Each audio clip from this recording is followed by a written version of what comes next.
holding the overall edge with 1,007 wins.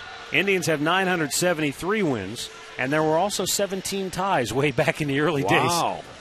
So these two teams go back a long way, and they'll renew their rivalry once again here this evening. Let's get a look at Ozzie Guillen's starting 9. Leading it off, left fielder Scott Posednik, and he is swinging the bat very well right now. Alexi Ramirez in the 2-hole, followed by Jermaine Dye. In the middle, it's Tomi Konerko and A.J. Przinsky, who has good career numbers against Indian starter Carl Pavano. Then it's Getz, Beckham, and Wise for Chicago. Carl Pavano making his 16th start this year. His record is .500, 6-6, a .580. He has struggled in his last 3 starts. 2 of those are losses. He had a no decision in one, but in 13 1/3 innings, he's given up 31 hits and 18 earned runs, and he's been up in the strike zone. But Carl is 2-0 against the White Sox this year, coming off a 3-hit shutout in Chicago back in June 5th. We'll see if he can get back on track, and if his stuff is good, he should be able to tame the White Sox. Let's check out the Indians' defense tonight, brought to you by the Indians Team Shop at the Summit Mall in Fairlawn. It's Jimenez in left, Sizemore in center, Chu is in right. Peralta at third, Valbuena at short. Carroll is at second, Garco back at first, and Martinez behind the plate. Umpiring crew tonight, Scott Berry behind the plate will call the balls and strikes. Phil Cuzzy at first, Brian Runge at second, and the crew chief, Tom Hallion, is down at third. Jim Thome batting cleanup tonight for Chicago. He needs just one more walk to move into a 12th place tie all-time with your hero, Stan the Man Musial. That's amazing. I saw that note, and I said, you got to be kidding me. That's a lot of walks. Scott Posednik will climb in and get us started here tonight. Pavano's first pitch of the ballgame in there for a called strike. Well, I got to tell you, Scott Posednik, since they reacquired him, he has really done a nice job. He was their leadoff hitter back in their magical year of 2005. I think a lot of people had given up on him, figuring maybe he was done. But you're right, Rick. In his last 32 games with Chicago, batting .338 and an on-base percentage of over .400, which is what you want out of your leadoff And man. That's what Ozzie needs. He likes playing little ball because he knows he has the big thumpers in the lineup. But if your little guys don't get on and you don't have to pitch to the big guys, they're an easy lineup to pitch to. They've been shut out 9 times this year. So you have to have guys on base and try and manufacture runs at times. You also have to win the 3-2 games. You just can't outslug everybody in the league. 1-2 pitch in the dirt. Yeah, you'll trade a few solo homers with this lineup. What you don't want is the 2 and 3 runners that really kill you. And that's what happens when the little guys get on. Ramirez was down in the 9th spot, earlier in the year when we played him. He was off to a tough start. But, he's a good player, and he's going to get it turned around. You got to keep the little boys off. Outside, full count after he had him down 0-2. He's missed 3 straight.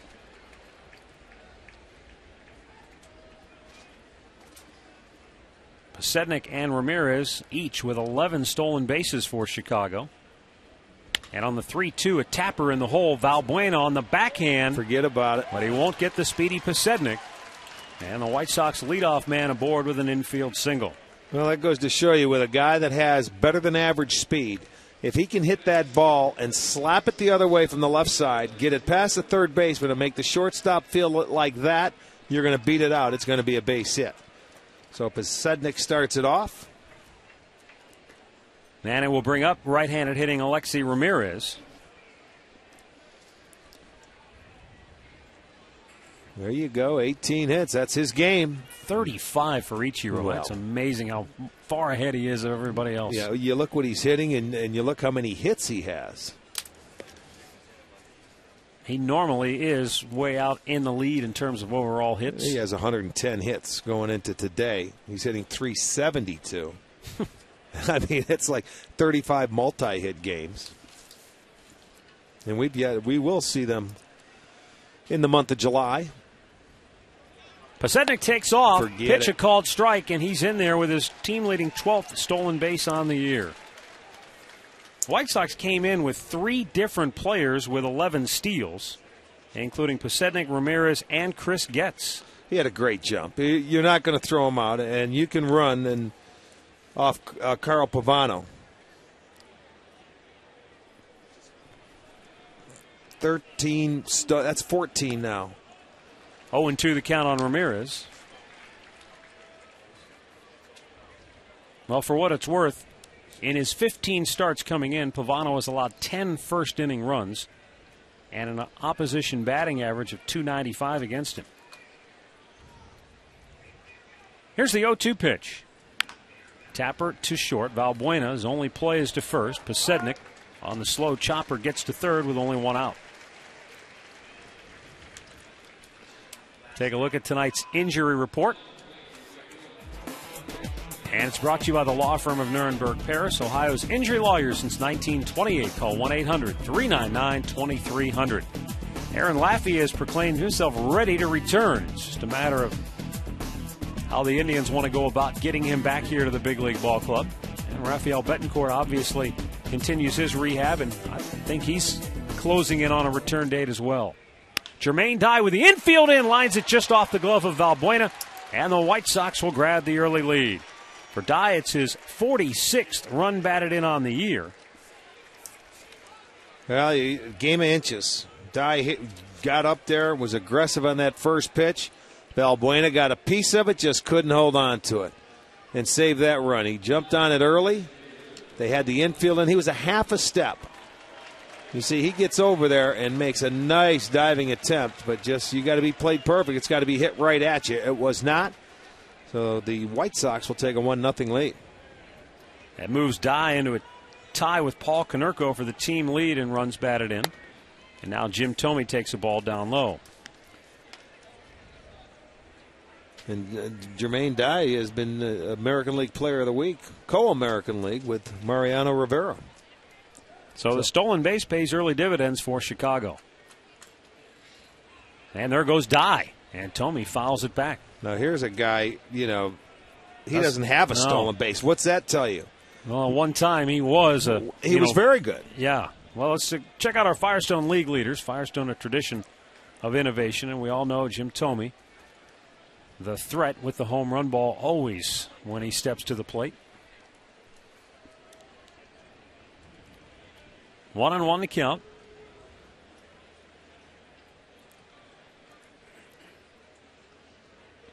Dye holds this time, and Thome takes, and I don't know what was wrong with it. Called a ball 2-1.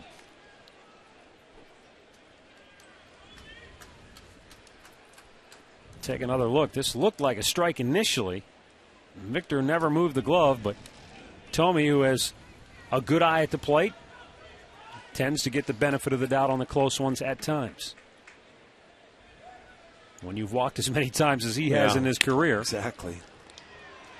Backhanded by Peralta. Goes to second for one. The relay in plenty of time. And it's a 5-6-3 double play. White Sox grab the early lead. Now Grady Sizemore will try to run his hitting streak to 10 in a row.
It's a 1-0 White Sox lead. Here's Eric Wedge's starting nine, brought to you by Progressive Insurance, proud to be the official auto insurance provider of the Cleveland Indians. Jamie Carroll, Grady Sizemore, and Victor Martinez at the top. Chu, Peralta, Hafner in the middle. Garco, Valbuena, and Jimenez rounded out for Cleveland. Right-hander Gavin Floyd's first pitch to Jamie Carroll in there for a strike.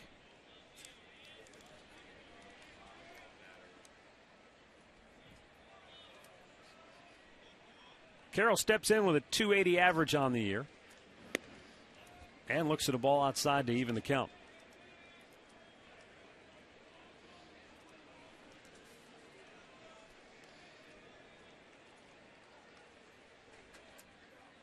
One.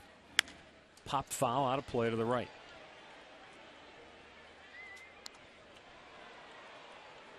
Carroll hitting just .216 over his last 13 games played.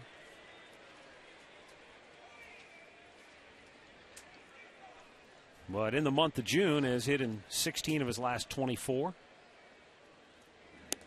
Missed outside. 2 balls and 2 strikes.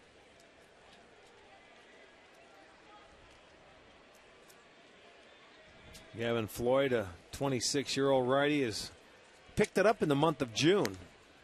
Swung on and missed. Got him to chase one up around the letters. Let's take a look at the Sox defense. They are rated last in the league. They have 58 errors, and it's a tough defense. It's Besednik in left, Wise in center, Diaz in right. Beckham at third, Ramirez at short, Getz at second, Konerko at first with Brzezinski behind the plate. Gavin Floyd making his 16th start. He's back up to the 500 mark. He is 5-5. He's had a very good month of June. 2-0 with a 1.56 ERA. Only 3 pitchers, or 3 pitchers. Seattle's Felix Hernandez, Kevin Millwood, and Josh Beckett have a better ERA than he does in the month of June. So he's pitched very well and given his team a chance to win. Grady Sizemore takes a ball up high, 2-0 the count. Sizemore has hit in 9 straight, driving in 10 runs batted in.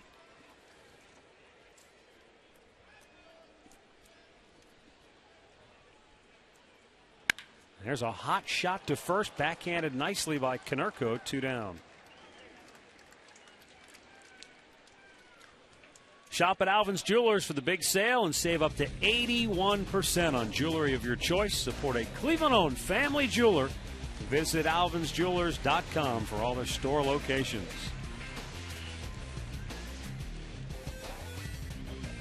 Two down, bases empty for Victor Martinez. 0 for his last 7. Nobody in baseball happier to see interleague play come to an end. I think you're right. Get back into the comforts of your own division and your own league. Still surprises me the way Victor played in interleague play because he's too good of a hitter. Weak chopper hit to second, and it's going to be a quick 1-2-3 first inning for Gavin Floyd. After 1, it's Chicago 1 and Cleveland nothing.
Sports Time Ohio is brought to you in part by Continental Airlines, official airline of the Cleveland Indians. Continental Airlines, work hard, fly right.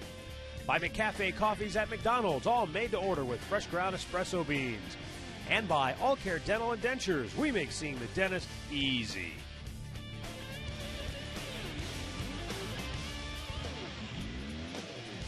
It's a 1-0 White Sox early advantage as we go to the second inning.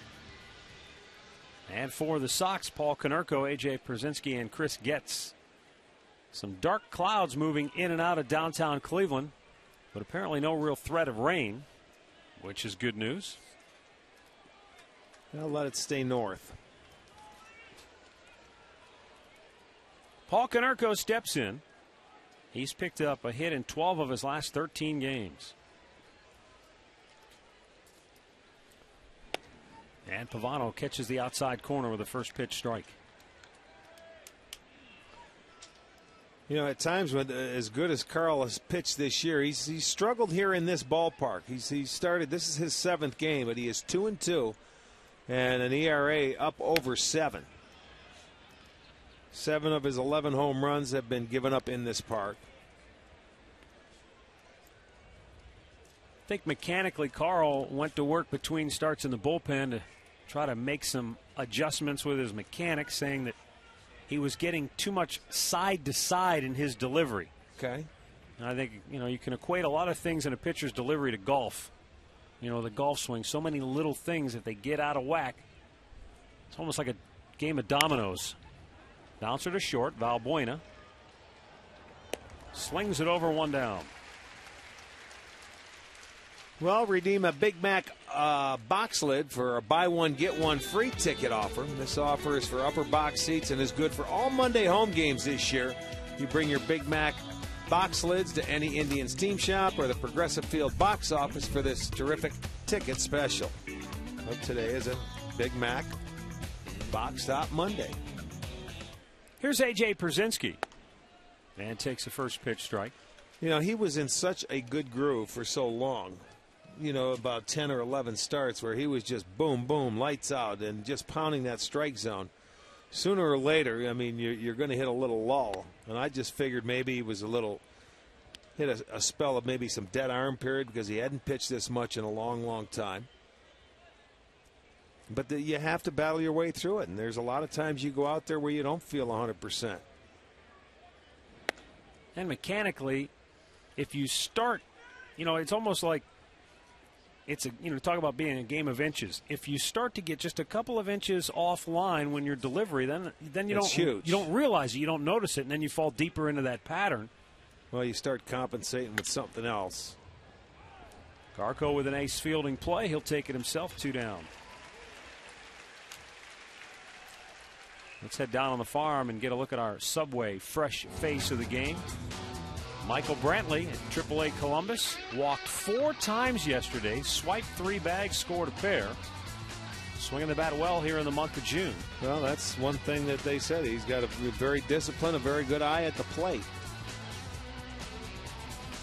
2 down for Chris Getz, who, like Brantley, has good wheels. He snapped an 0 for 24 slump yesterday by going 2 for 3 against the Sox crosstown rival. And he called strike, evens the count. I think that White Sox-Cubs series was highlighted by the blow-up between Milton Bradley and Cubs manager Lou Piniella. Shocker. They had problems? Pitch is outside, 2 balls and a strike. Well, interleague play is done for this year, except the Cubs and White Sox have one makeup game to go. Yeah. So, the American League won the season series again, 137 to 114, but they have a makeup date that is yet to be determined. Deep left field corner, and it's a foul ball. Not by much, but it's simply a long strike, and back to home goes Chris Getz. Let's get another look. Well, it's slicing, and it is foul by 5 feet or so. Anytime that ball comes off the left-hander's bat heading towards the line, it will slice away from the line and toward the seats.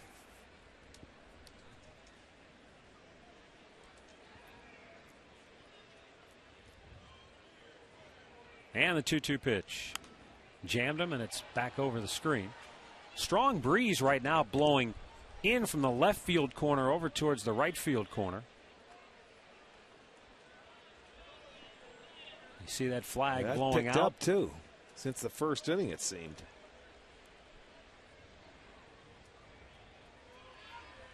Coming inside with a 2-2, and he just missed. Full count.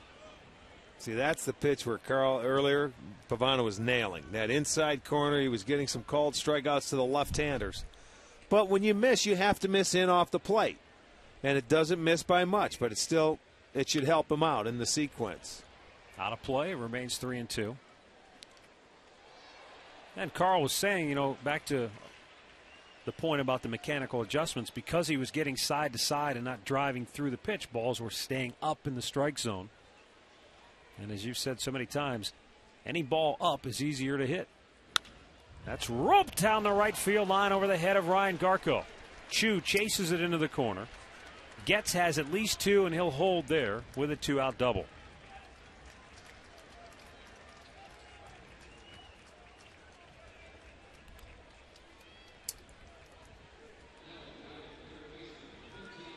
Well, pretty good at bat by Getz. He came right back in. I see there was the fastball inside for a strike. And here's a guy with a shorter stroke. Tough to get in there on him, and he drilled it over the head of Garco into the corner.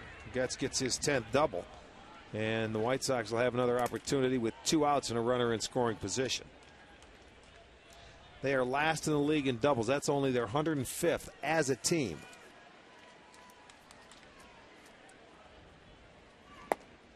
First pitch strike to third baseman Gordon Beckham, who despite a .206 overall average has batted .300 in his last 13 games.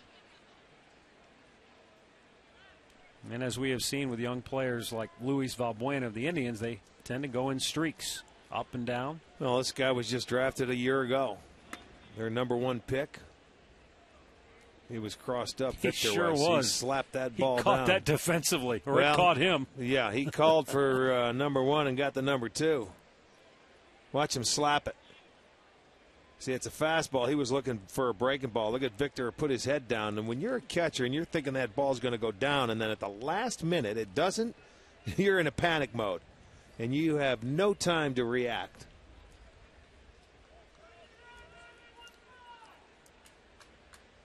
Here's the 1-1. Back to the mound. It gets by Pavano, and that's going to score another run. Gets around third, comes home, and the White Sox get a 2-out RBI single from Gordon Beckham, his 10th run batted in on the year, and they now lead it 2-0.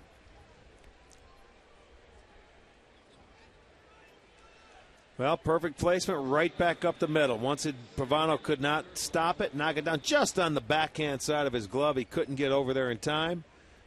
Beckham has enough to get it through. A clutch 2-out base hit, and the Sox will take a 2-0 lead. Number 9 hitter Dwayne Wise steps in. And there goes Beckham. Throw to second base, and they got him. Beckham gunned down to end the second inning, but the Sox tack on another run, lead it 2-0 middle of the second.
Back here at Progressive Field, 2-0 White Sox lead it as we go to the bottom of the second inning.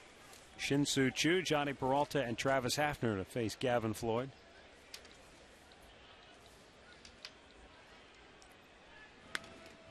Choo shoots it back out of play. 0 for his last 7.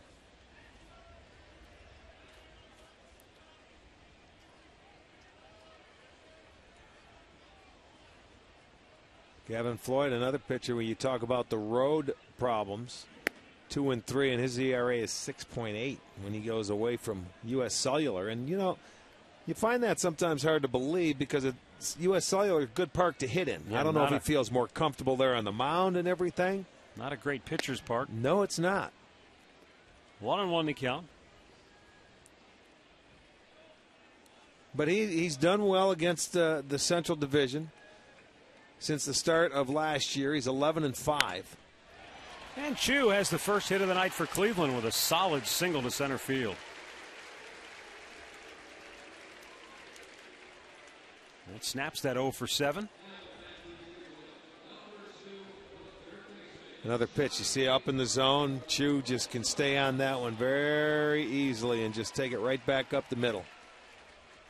That's about as textbook as you want to see from a hitter. Right there, it's almost like batting practice right there. When you get a pitch, you don't try and do too much. You just hit it where it goes.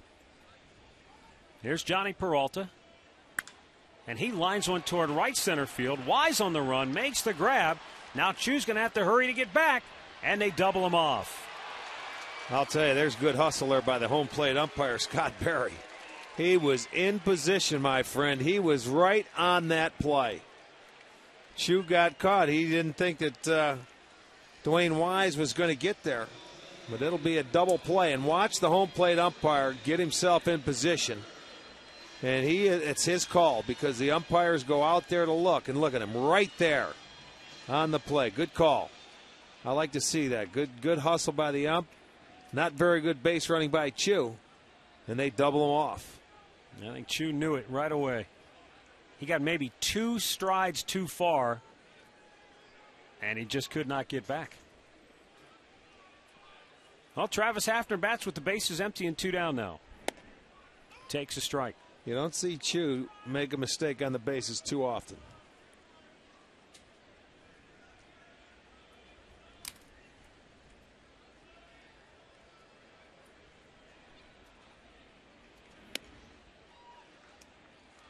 One ball, 1 strike. Since coming off the disabled list, Travis Hafner has batted .325 with 3 doubles and 3 home runs.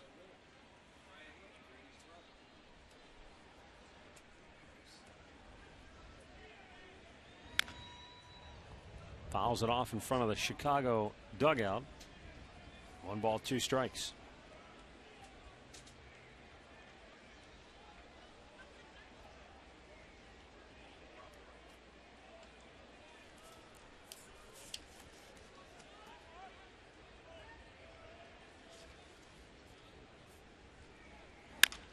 Big bouncer up the middle. Getz has it. Guns him down. Through 2, it's Chicago 2 and Cleveland nothing.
The field where the White Sox have a 2-0 advantage going to the third inning. Chicago got one in the first and one in the second. And primarily doing it with that 2005 version of Little Ball. Leadoff single, a stolen base, RBI hit brought him home in the first, and then the 2-out RBI single scored Getz, who doubled in the second. You know, when you can get runs like that, 2 or 3 a game, and then if you hit a homer, I mean, you're in for a nice night. You're going to score 4, 5, 6 runs. Dwayne Wise was at the plate when Gordon Beckham was thrown out trying to steal to end inning number 2. Well, you can see what the thought process here is by the White Sox early, and Ozzie Guillen. It's going to be a track meet. They get on, they're going to try and run. They're going to try and run on Pavano and Victor Martinez. Victor put a stop to it, though, back in the second. Outside, 1-1. Wise, who's batting just .203, but like Beckham, who bats in front of him in the order tonight, hitting .368 over his last 7 games with a couple of doubles and 2 triples.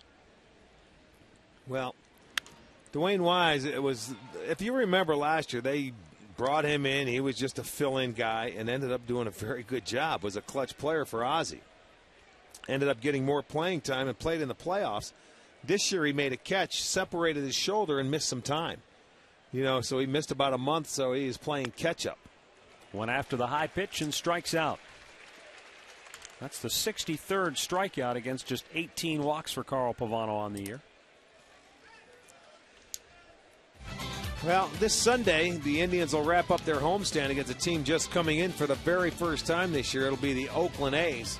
It'll be another kids' fun day, as always, and all kids 14 and under will receive a Victor Martinez catcher's mitt. That'll be Sunday, wrapping up our homestand. No, it won't. Yeah, it will, because then we have Monday off. Mm-hmm. So you get a Victor Martinez catcher's mitt. And then it's off on the road for the month of July for the most part. Yeah, well, there are only 9 home games total for the Indians in the month of July. That's hard to believe. Well, we go out to Chicago again, and then Detroit, and it's the All-Star break. So you get 3 off, and then we play 4, and then we go out west for the very first time this year. 0-2 the count on Posednik here. Oh, fights it off into the seats.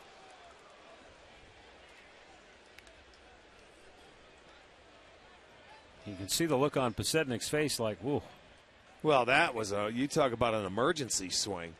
That ball was high, and there's nothing he could do. It had to just deflect it. Looks like everybody's A-OK, though. That 2-strike offering outside. He had Posednik down on the count 0-2 his first time up. But then Posednik worked the count full and bounced an infield single on the left side.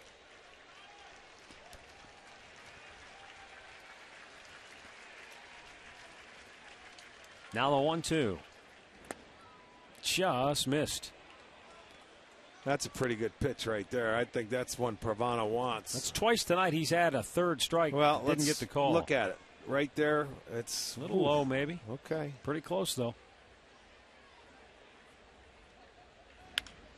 Punched it foul, out of play. Well, if you can take a pitch that close, then you must know the umpire's strike zone. I'm going to tell you that, because that's a tough one to take and put in the umpire's hands. That's the old saying, well, you can't hit it, so why swing? No, that's true.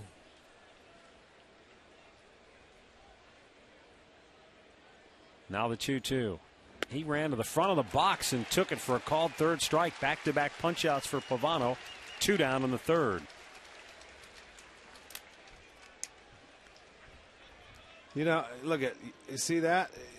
Rarely, and I mean rarely, do you see guys move around in the box anymore. Watch this. He's going to go up to try and slap it. He got caught, you know, in between steps, and it was a good pitch. He was going to try and do the same thing he did in his first at-bat, slap it to shortstop and get it past Peralta at 3rd. Alexi Ramirez looks at ball 1.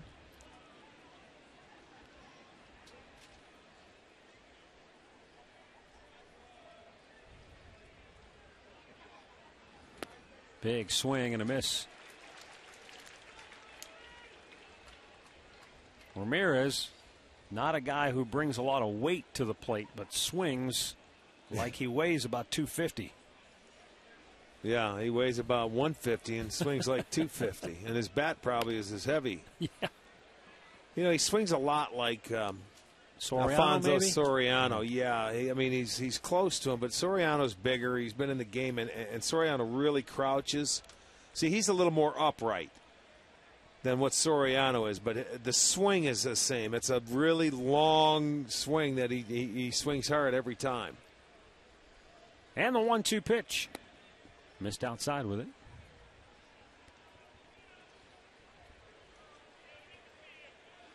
And he, like Soriano, they like to swing at just about everything. Tough to walk him.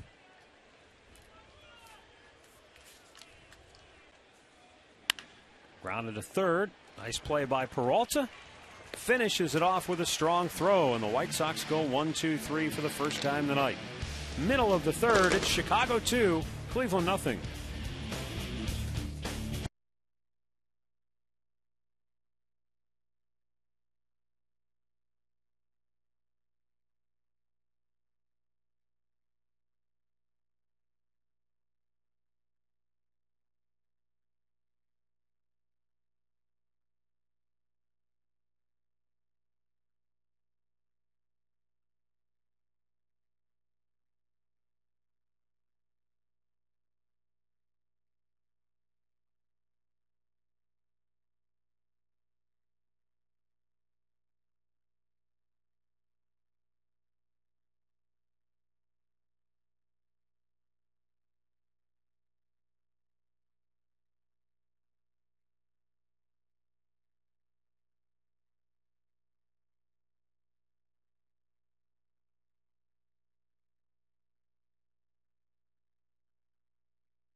Two 2-0 White Sox lead it as we go to the bottom of the third inning.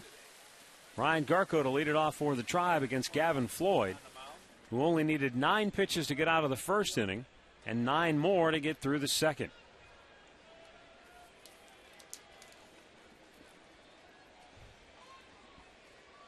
Garco has 4 hits in his last 3 games.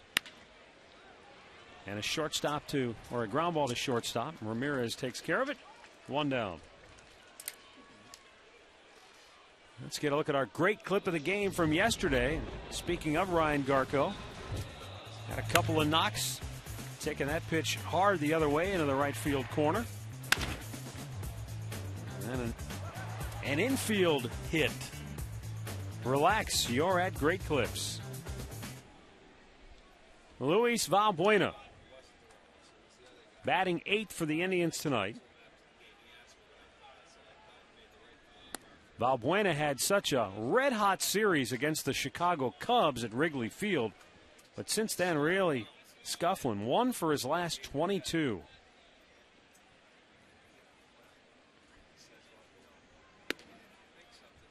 Heard Eric Wedge talk about it, and a number of managers, as far as that's concerned, always looking for a level of consistency from their players. You want to try to find that level of consistency so that you're not going through those 1 for 22s to try to, balance it out. But well, you got to walk too, like Chu does, like Jim Thome used to. When you can add those walks in there, you take away some plate appearances. Big chopper towards second. Easy play for Getz. 2 down. But where consistency is concerned, the Indians are playing in their 78th game of the year, and this is their 73rd different lineup, and that is the most in baseball. So I'm not saying that that's why they've been inconsistent, but you're talking about a manager and a hitting coach who are looking for that right combination, and they're still looking. And it's you're what 80-some games into the season, or they have 85 games left, but you're 70. This is 78, game 78, and this is 73 different lineups. Yeah, it's hard to believe. Yeah, it is.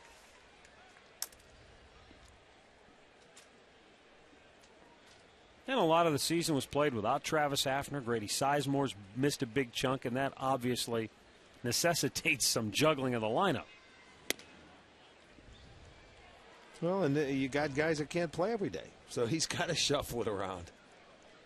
You're looking at different lineups every day, and that to me, a manager, if you can put a set lineup out on the field, you'd like to do that. It's tough to go in there and put different lineups out there for a whole series or for a whole homestand. You talk about bullpen pitchers and wanting to know their roles. Well, hitters like to know their role too. Like to know that, hey, I'm going to bat third or fourth or fifth or wherever it may be. And some of those guys stay in the same spots. Martinez and Chu, those guys have pretty much been your 3 and 4 hitters. Everything else changes, though. But yeah, it has been a tempest in a teapot swirling around them. Well, we've been around when guys walk in, they don't even look at the scorecard or the lineup card. They just know where they're playing, and they know they are playing. This year, when you go into the clubhouse, there's a line around the lineup card waiting to see where they're at. It's off the glove of Floyd. With the bare hand, he threw it in the dirt, and Konerko somehow scooped it out. Well, the Indians go 1, 2, 3, and through 3, it's Chicago 2, Cleveland nothing.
Krista Lumby of Lakewood and Jules Clements of Willoughby are taking in the action tonight here at Progressive Field. Big Mac Monday. So far, it's all Chicago. They lead it 2-0. Jermaine Dye leads off the 4th inning and looks at a ball outside. Dye with a RBI single his first time up with the infield drawn in, hit a sinking liner that just skipped past Valbuena at short. That drove in Scott Pasetnik with the first run of the game.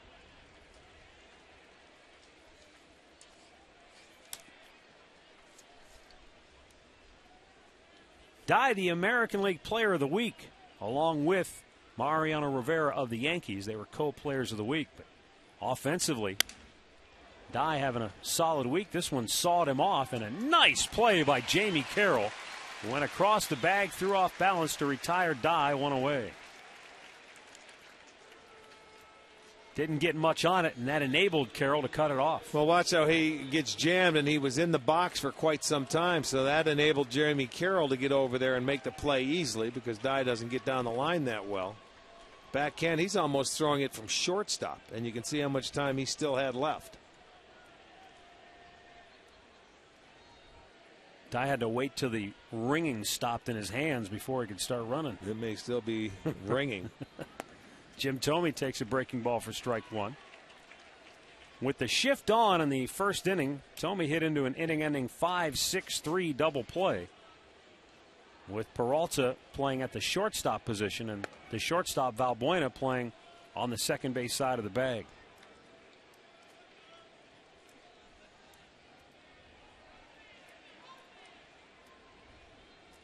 Thome with a .245 average on the year, 13 homers.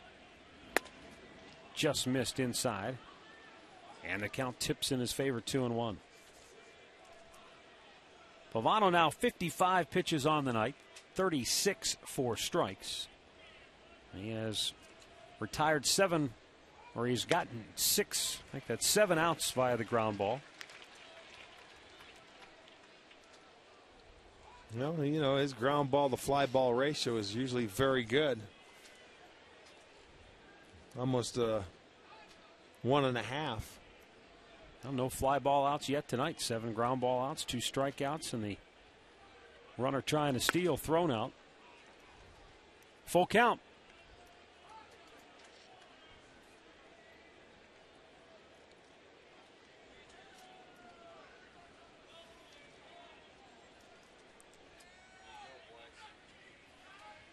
And the payoff pitch is swung on and missed. Third strikeout for Carl Pavano, 2 down here in the fourth. Get a look at tonight's Alltel text poll question of the game. Which former Indian allowed Jim Thome's first major league home run at Yankee Stadium in 1991? Was it Bob Wickman, Eric Plunk, Steve Farr, or Sean Hilligus? Text your answer to 31962. Results coming up later in the game. I think I remember. I do too. Paul Konerko with a ground out to short his first time up.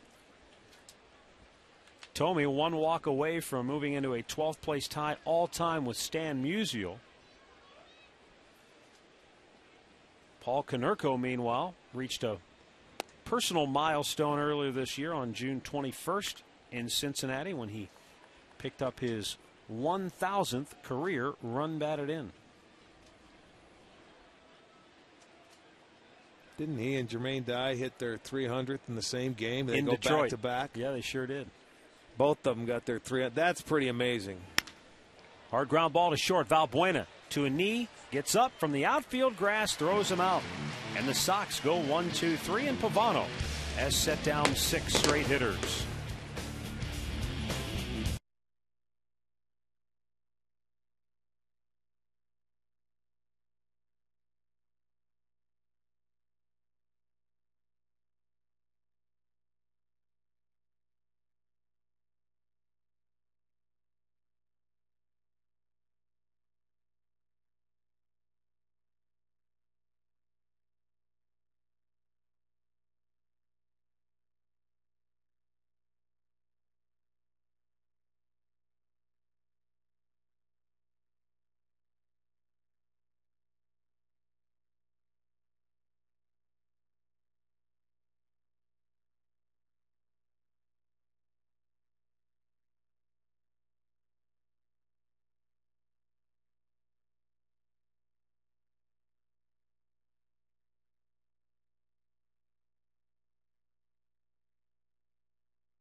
Back here in downtown Cleveland, where the White Sox have a 2-0 advantage, moving to the bottom of the fourth. Here at Progressive Field, top of the order for the Tribe. Through 3 innings, Gavin Floyd has faced the minimum. Indians have just 1 hit, a leadoff single by Shin-Soo Choo in the second, but he was erased on a double play. Albeit not a typical one. No. Jamie Carroll struck out his first time up. Well, typically through the lineup, Floyd, his first time through, offers hitters a .210 batting average. The second time it goes up to .248, but I haven't seen him break that pitch out a lot tonight the first time through that curveball, and he's got a good one. He's got a very good curveball. The 0-2 in the dirt. Carroll able to hold up.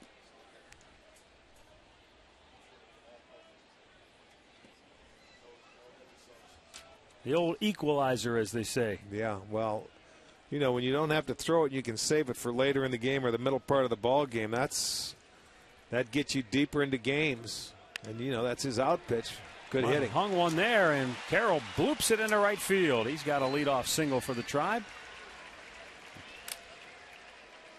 Well, let's head back to the studios for the first time tonight with a Ford Sports Update. Here's Al Pulowski. Matt and Rick, we go up to Toronto where Tampa Bay is taking on the Blue Jays, and here's something that doesn't happen very often. Roy Halladay is behind. Carl Crawford, 2-run homer here in the top of the 3rd inning. 2-0 Rays. They're now in the 4th at Rogers Center. Back to you. All right, Al, looked like Roy Halladay hung one, and Crawford hit it a long way. Grady Sizemore grounded to first his first time up, hit the ball hard. Now he's got a little bit of a hole to work with on that right side with Carroll at first.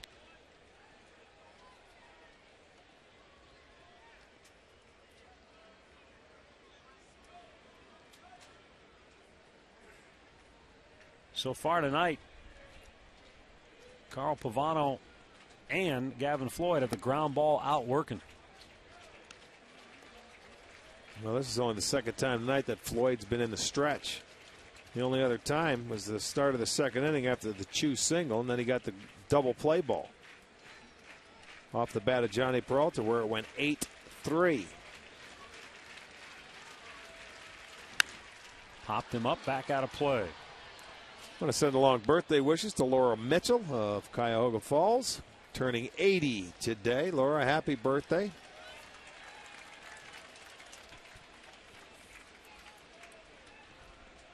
Eight ground ball outs for Pavano, 6 so far for Floyd.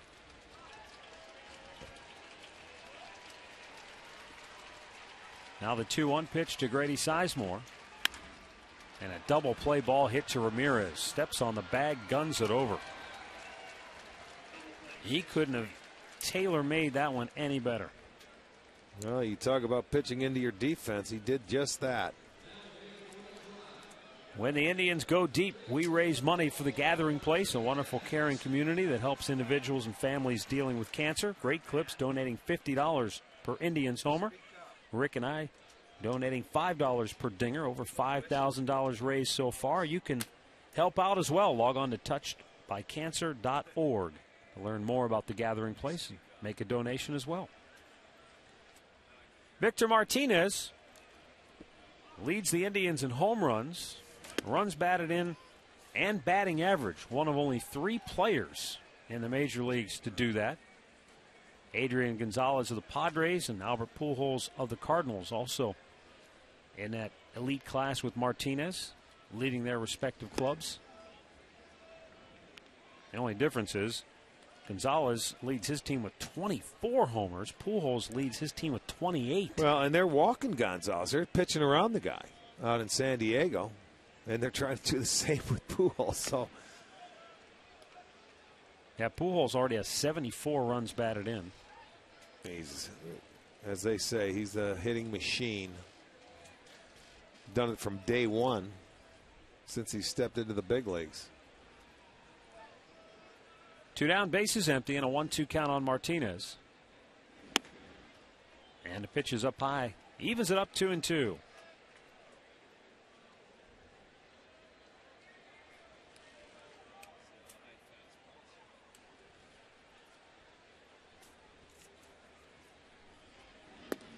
And strike 3 called. Second strikeout for Gavin Floyd. And through 4, it's Chicago 2, Cleveland nothing.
Tel Wireless. Choose who you call for free with My Circle. Any number, any network. And by Nike.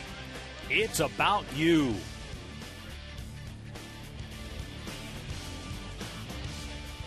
Great shot at the Terminal Tower here in downtown Cleveland. And the White Sox have the 2-0 advantage as we move to the 5th inning.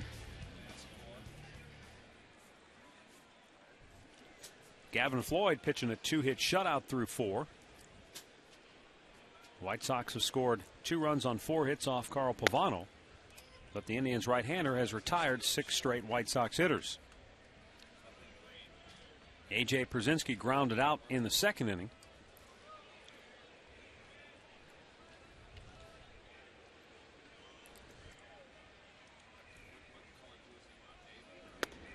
And a good pitch on that inside corner, 0-2. AT Pierzynski brings the 3rd best road batting average into tonight's game, hitting .354 away from U.S. Cellular Field. Going in there again, and he fights it off the other way, just foul.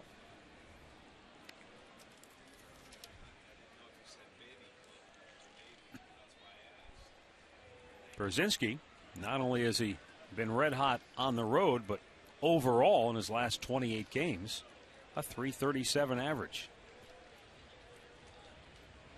The 0-2 stays alive with a foul tip. White Sox got on the board in the 1st inning. A leadoff single by Scott Pasednik. He stole 2nd, went to 3rd on a groundout, came home on a base hit by Jermaine Dye. They scored another run in the 2nd with a 2-out double by Chris Getz, and then Gordon Beckham with a 2-out bouncing ball single up the middle. Plated the Sox 2nd run, and that's where we stand.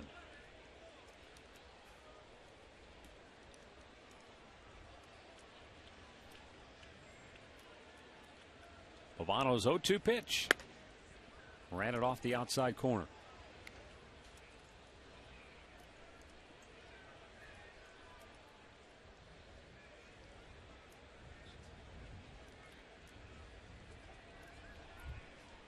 Wants to go inside again. And Pierzynski fouls it off.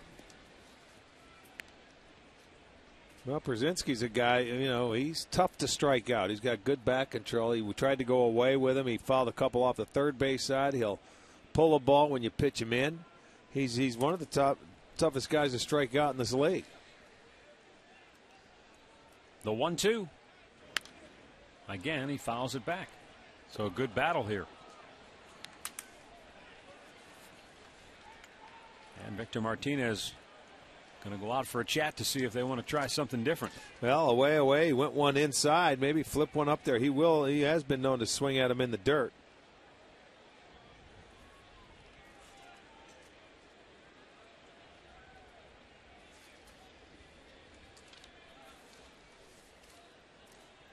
And again, the 1-2. He went go. after it down there. He sure will. Carroll slides over and throws him out, one away. Well, tickets are available for the AM/PM all-you-can-eat seats. $32 upper dollar reserve seat ticket includes unlimited dogs, popcorn, peanuts, nachos, and Pepsi products. You can visit Indians.com at any Indians team shop, and it's right behind the first base dugout up in the upper tank when you go back, and pretty nice deal. Chris Getz takes a strike on the outside corner. Doubled and scored his first time up. This scoreboard update brought to you by Wendy's. It's way better than fast food. It's Wendy's. 1 ball and 1 strike.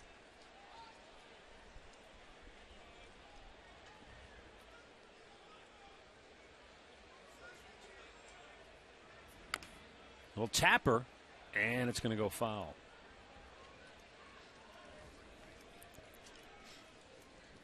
Hey, don't forget, coming up, we've got the Cleveland Indians Charity Celebrity Golf Classic, Monday, August 3rd at Quail Hollow Resort and Country Club. Your day includes golf, breakfast, lunch, a post-golf cocktail party with live and silent auctions. Always a great time. Call 216-420-HITS or visit Indians.com/golf for all the details. He said he went too far, and a strikeout for Pavano, 2 down. That's his 4th tonight. Home plate umpire Scott Berry didn't need to appeal. He pointed and rung him up. Well, he called it on his own. Didn't get help. Let's see. Well, from that angle, it looks like it. Right from that camera angle, he called it on his own, and he said, "Yes, you did, young man." Gordon Beckham. He steps in. 2-out RBI hit his first time up.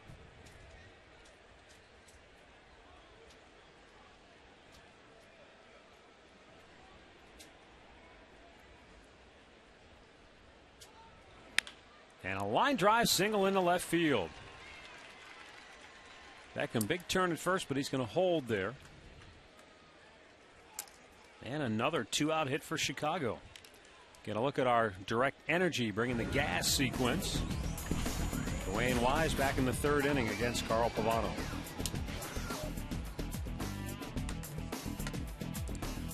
Carl starts him off with a fastball right there. Give me a strike. Missed with the off-speed pitch. A changeup. Fouls it off. He's going to get him out upstairs. Got him to chase one. Direct energy, simple solutions for your natural gas supply needs. Chris Jimenez over near the line is going to take care of Wise on 1 pitch here in the 5th inning. And we'll go to the bottom of the 5th. It's still Chicago 2, Cleveland nothing.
2-0. White Sox lead it, bottom of the 5th.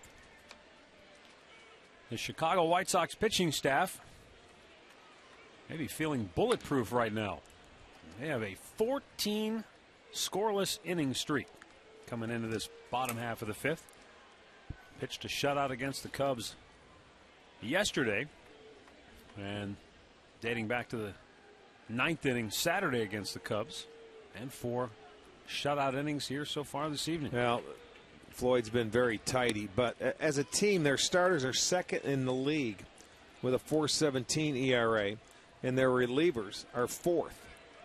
You know, so you look at that pitching staff, very solid. They are second in the league overall, and they're still a game under 500.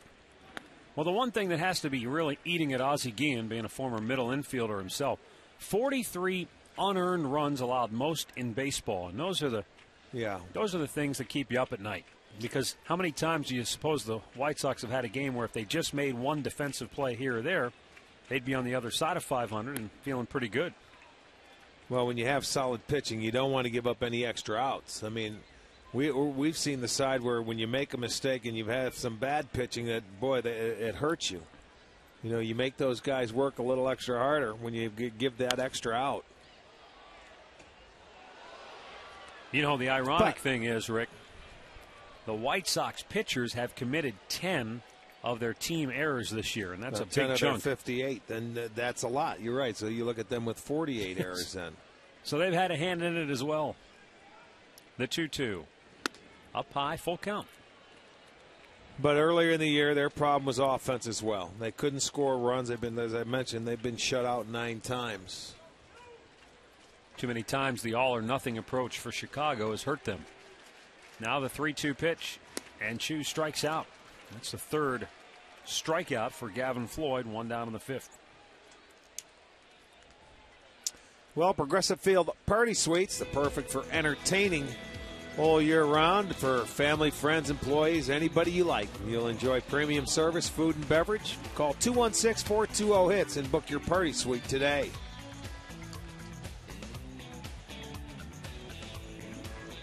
Look at that food. Some of that party suite food will be in here tomorrow. Well, we had the privilege of being guests tonight at the Indians Terrace Club. Dan Smith, Chef James, and the entire staff did a great job. Certainly enjoyed their hospitality this evening. And they didn't end it up at the Terrace Club. They just dropped off a little dessert plate over here. You know, it's always nice when someone delivers dessert to you. 1-1 pitch. Bouncer to third. Beckham flips it over, 2 down. Get a look at our All Care Dental and Dentures Smile and Easy Cam. With 17 locations across. That smile's got a little hole in it. Northeastern Ohio, All Care Dental and Dentures make seeing the dentist easy.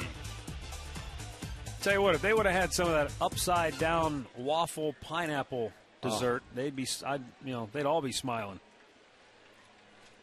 That's one of your favorites, I can tell. Upside down waffle with pineapples, Ohio cherries. That was very, very good. The connoisseur. Here's Travis Hafner. They treated you. You came back at the right day. Would you know they were serving food or what tonight? You hear the dinner bell? Dinner bell Mel. Come off vacation, and what do you know? Timing is everything. Hafner with a one-hopper to second and picked nicely by Getz. Throws him out. The Indians go 1-2-3. 5 in the books. It remains 2-0 Chicago.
Now, you can purchase any size soft drink or sweet tea for only $1. Wonder if that works for your Arnold Palmer. Why wouldn't mix it it? up? You could mix it up. Tea sure. with lemonade. Perfect. Absolutely. Huh? Just tell him Rick sent you. Put it on my tab. Scott Pasetnik 1 for 2 with a single and a run scored back in the first. He was called out on strikes his last time up. That's when he tried to run up in the box and slap one down third base. He shortened a bunt.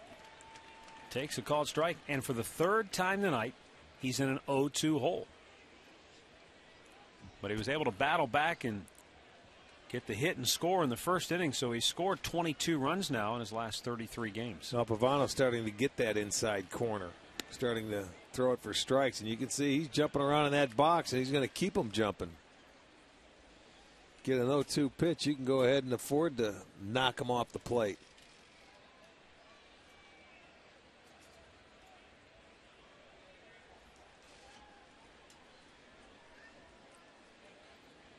Now the 1-2 and a ground ball to third. Johnny Peralta takes care of it, one away. Let's go back to the STO studios once again for a Ford Sports update. All right, fellas, let's go to Baltimore where the Orioles taking on the Red Sox, and J.B. Drew here in the fourth inning, going yard with one on. Two-run homer puts Boston ahead 4-0, his 10th of the year. Red Sox in control right now at Camden Yards. Back to you. All right, Al, here it remains 2-0 Chicago as Alexi Ramirez watches one skip past Victor Martinez. Ramirez has twice grounded out, once to short, once to third.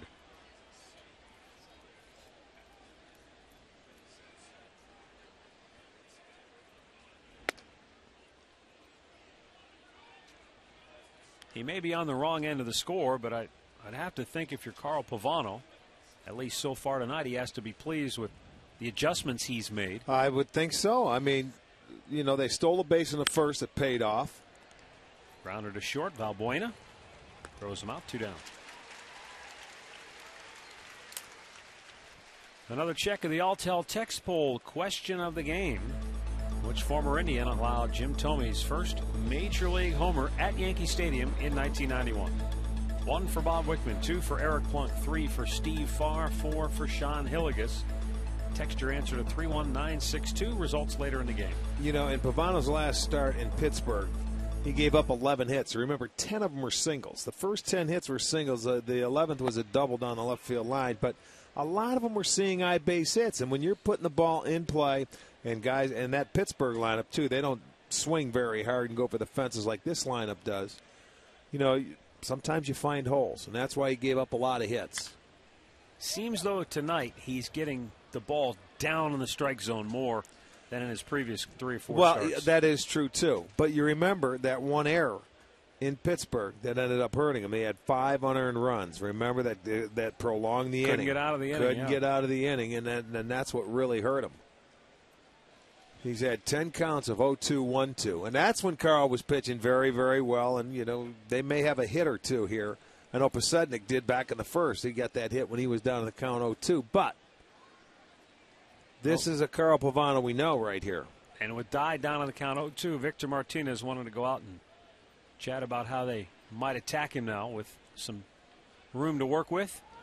Went inside, didn't get it in enough, but he hits it right at Grady Sizemore, and the inning is over.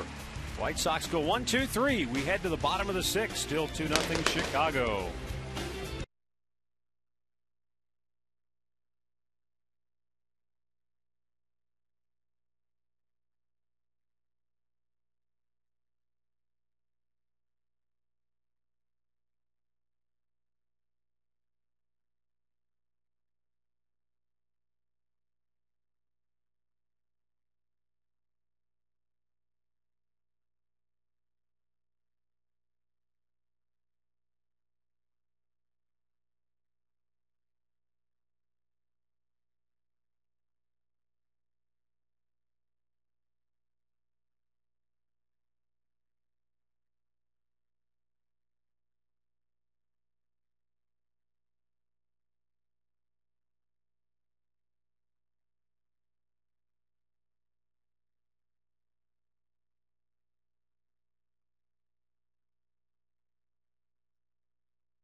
Well, Chief Wahoo needs something to smile about tonight. Carl Pavano has pitched well, but the Indians' offense has been blanked thus far by Gavin Floyd, who was working on a 2-hit shutout through 5. Ryan Garco grounded out his first time up, leads off the 6th. Yeah, through 5, and he has thrown a total of 55 pitches. Garco bounces one towards short. Ramirez with a strong arm throws him out, 1 away.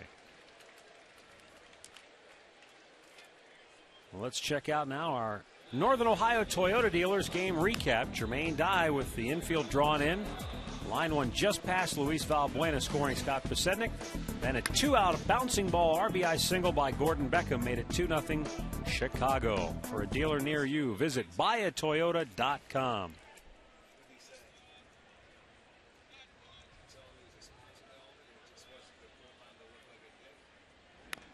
Valbuena bunts one nicely towards third. Beckham off balance throw, got him. Man, he made it look easy, didn't he? He sure did. Now Beckham's a shortstop by trade, but he was in there, and boy, that was I thought a pretty good bunt until he made the play.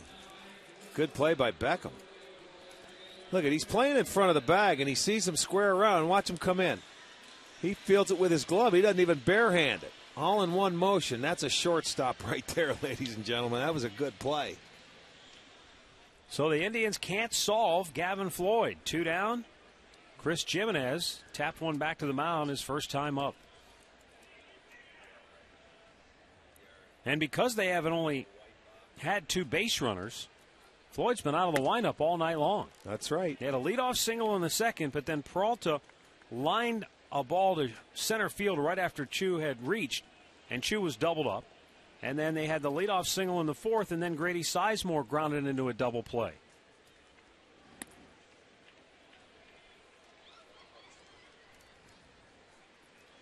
One and one to count. Well, between the 2 pitchers, Floyd and Pavano, there have been 23 ground ball outs. So these guys have been doing their job. They're putting it on the ground. Pitch number 60 for Floyd, and Jimenez came up empty.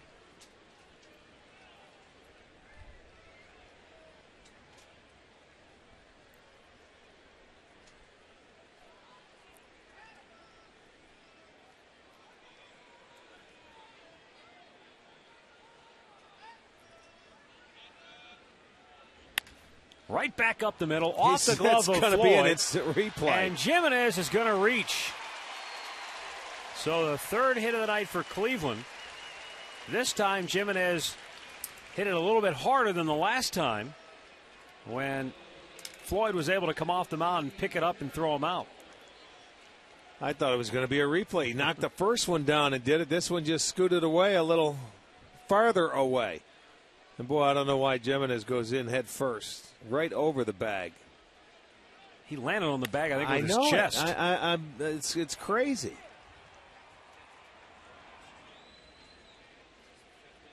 Now Jamie Carroll with 2 down and a runner at first has one of the Indians' 3 hits on the night.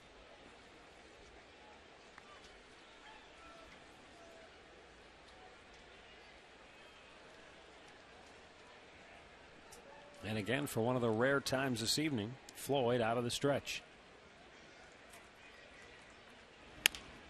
And this time it's an easy play for Floyd. And the Indians are done through 6. Still 2-0 Chicago.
for details.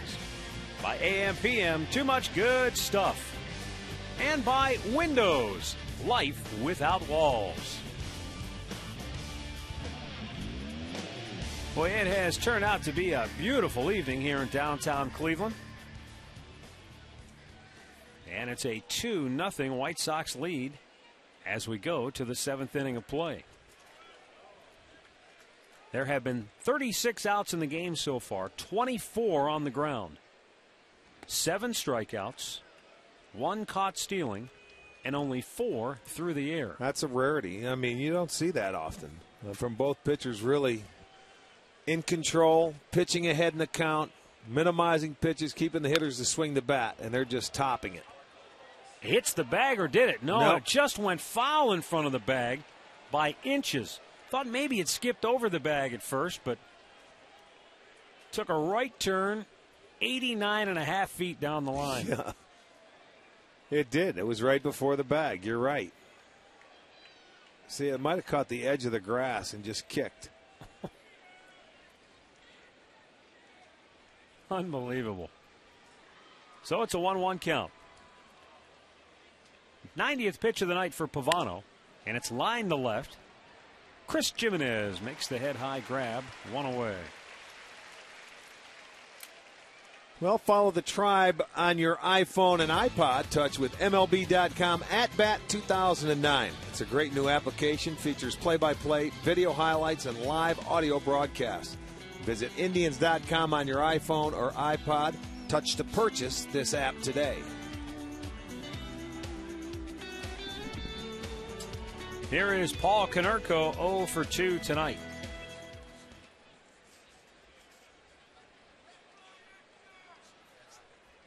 Konerko twice has grounded out to short. And looks at ball 1 down low. So many times you'll look at a starting pitcher's numbers, and the first time through the lineup he does pretty good. Second time through the lineup, maybe the hitters adjust to him so the batting average against goes up. In the case of Carl Pavano tonight, though, it's been just the opposite. First time through, the White Sox hitters were 4 for 9 against him. Since then, 1 for their last 13. Well, earlier he was missing that pitch on the inside corner, and he's been able to get it back where he can throw it for strikes now. 1-1, chopper foul. Well, whatever he worked on, he's done a good job. In the side sessions that a starting pitcher normally does 2 days after his start, goes out there at 3:30 in the afternoon with the pitching coach and does his side session in the bullpen. The 1-2. Konerko, a swing and a miss. And that's 5 strikeouts tonight for Carl Pavano. 2 down here in the 7th. You know, most right-handed hitters would rather have the slow breaking ball or something going away. Pavano, that's why he's had success against big right-handed hitters, because he's capable of throwing that changeup down and away. They think it's a fastball, they got to get it started, and it's not a breaker where they can lay off of it. They have to swing at it. A.J. Pierzynski takes a ball outside. You remember he did that in Detroit when he fired a beautiful game against the Tigers earlier in the year. He did it to the Yankees twice. He was able to get the right-handed hitters to swing at his changeup away. Just missed 2-0. Well, when he says that when he got into that rut he was going too much side to side, almost tells you that he was throwing across his body, not getting out front and really extending it. And that's when you get the most movement, most action on your pitches. He's gotten back to that tonight.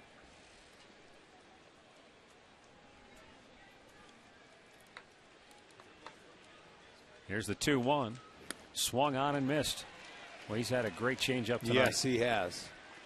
And as you said, sometimes guys who throw a good changeup, they can't throw it to both left and right-handed hitters against one side or the other. That changeup's taken away from them, but not with Pavano. No, not with Pavano is right. And I don't think it should be with some pitchers that go ahead. You can throw it to both hitters.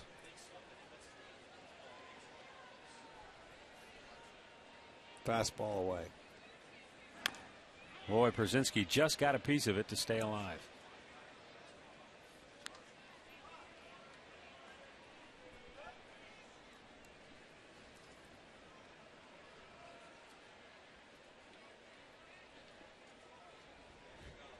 Przinsky grounded to first his first time up, bounced to second in the fifth. Swung out and missed.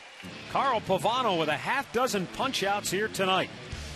But the White Sox still lead it. 2-0, stretch time in Cleveland.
Home of the best outdoor dining in town, PaninisGrill.com.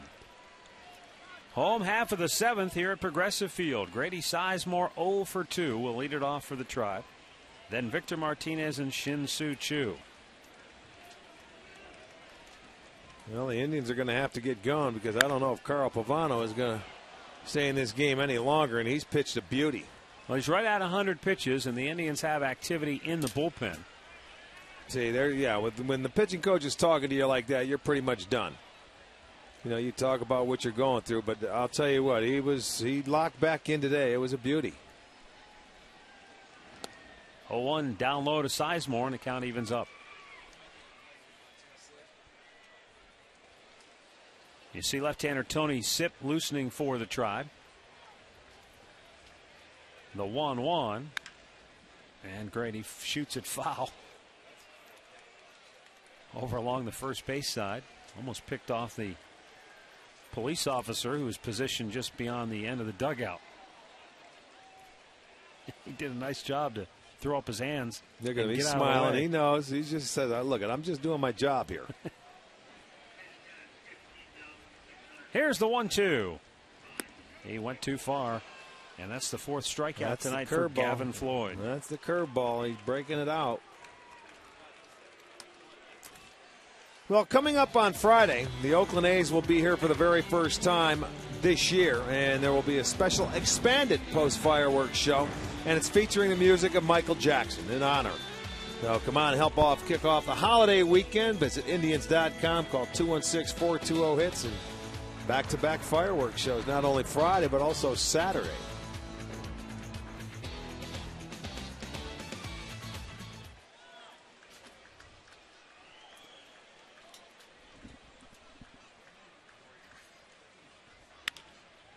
Fouled out of play by Victor Martinez.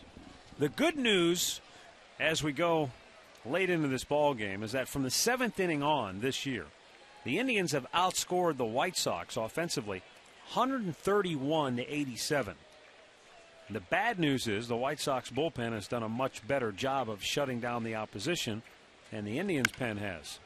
Victor with a grounder to first, and Konerko will take it himself, 2 down. Well, tonight after the game, join Al Pawlowski and Jason Stanford for the Dodge Tribe Report as they take an inside look at the Indians. Then tomorrow night at 6, Mark Schwab will join Al for a look at the Tribe's minor leaguers. STO, your home for Indians baseball.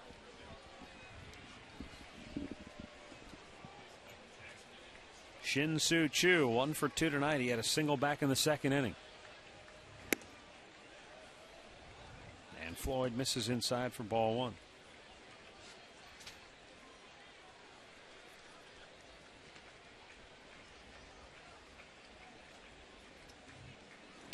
Oh, shattered bat, foul ball. Look at that. Barrel ended up in shallow right field. That was a base hit between first and second. It's too bad that didn't count. Ball went down the third baseline and into the seats. The barrel head of the bat went between first and second.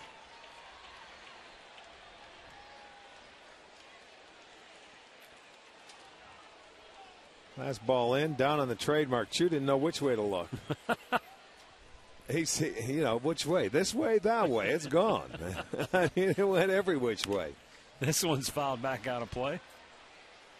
And the count is 1-2.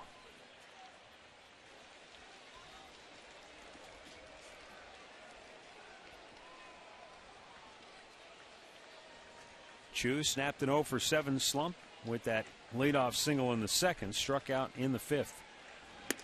Spins him out of there, 2-2. Well, trying to get inside. See if he comes back with a good curveball now. The one he threw to Grady, and that's, you know, that's a very good pitch. That's his out pitch. He likes to go to. Did he go? They appeal. He did not. Third base ump Tom Hallion, the crew chief, gives Choo a reprieve. Comes right back, and, well, you know, Yeah, from that good call. day, yes, it was. And the payoff pitch is low, ball 4, and that is the first walk issued by Gavin Floyd tonight. And the Indians will bring the tying run to the plate here in the bottom of the 7th inning in the form of Johnny Peralta, who is 0 for 2. Well, Floyd's only had 2 full counts tonight, and both of them happen to be against Shin-Soo Choo. Yep, struck him out. Struck him out, and then he walked him. Well, Johnny Peralta hit the ball hard his first time up, but he lined out to the center fielder, Dwayne Wise, who then doubled up Shin-Soo Choo, who strayed too far off at first. That was back in the second inning. Johnny grounded out to third base in the 5th. Peralta brought a 3-game hitting streak into this game, modest, but he was 5 for his last 10 coming in. And over his last 10 games, he's had 6 multi-hit efforts.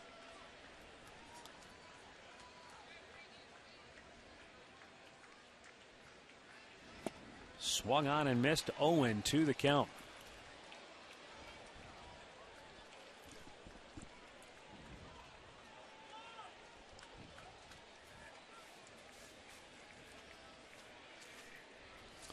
Right now in the 7th, his 14 pitches are the most he's thrown in any inning. That's how good Gavin Floyd has been tonight. This will be number 78 for the ball game. Peralta holds up. 1-2 the count.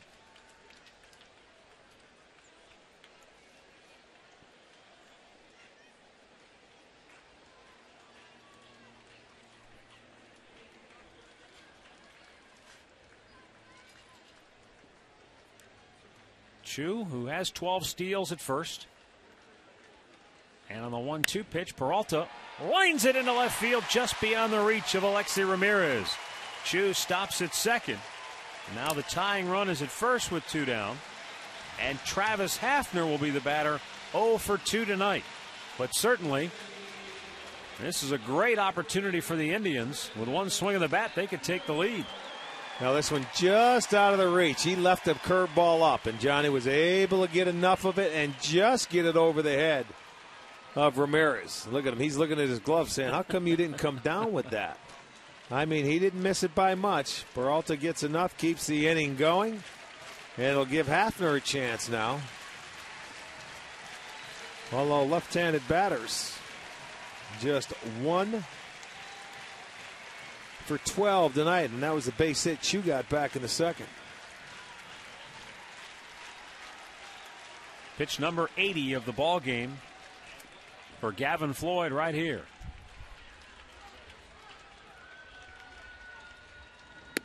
And it's outside for ball 1.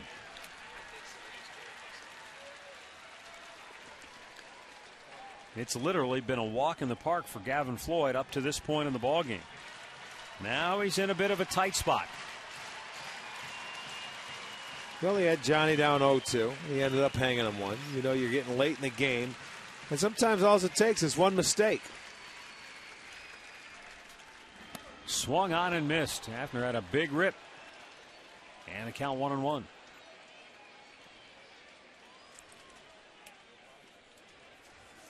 Little slider, not the curveball, but the slider down and in, and that's a ball. Hafner swings over the top of it.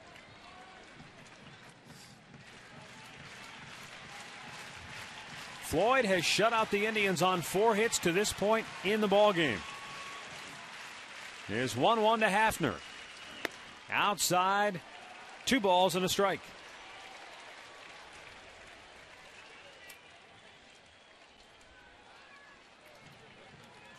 Ozzie Guillen with his first anxious moments of the night.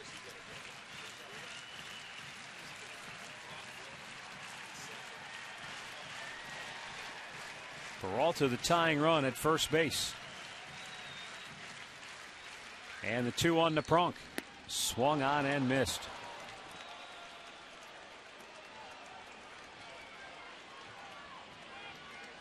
This was a good pitch.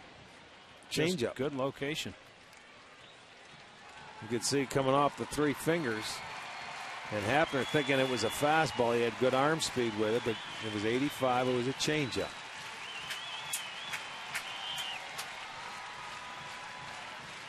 One of the first times tonight this crowd's had a chance to get into it. 2 on, 2 out. And the 2-2 pitch is outside, full count. Well, the good thing now, they'll have a head start. So a ball finds the gap. Peralta might be able to score from first. Definitely advantage with Peralta at first. He'll be able to take off once Gavin Floyd shoots it toward home plate, in the hopes that Travis Hafner will shoot it out of here.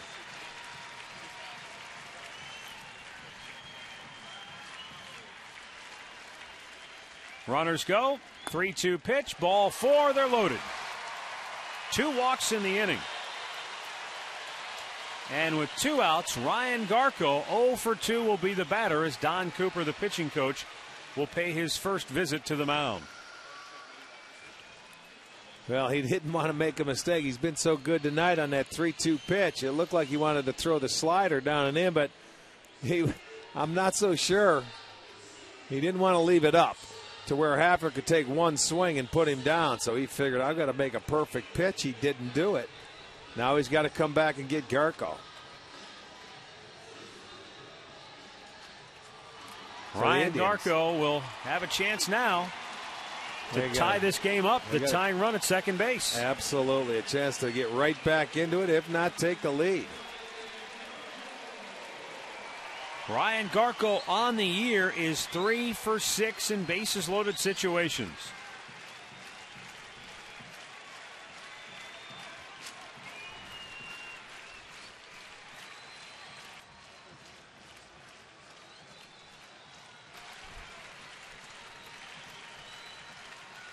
Floyd deals, and his first pitch in there for a strike. Ryan Garko's only career slam came at the expense of these White Sox last year in Chicago.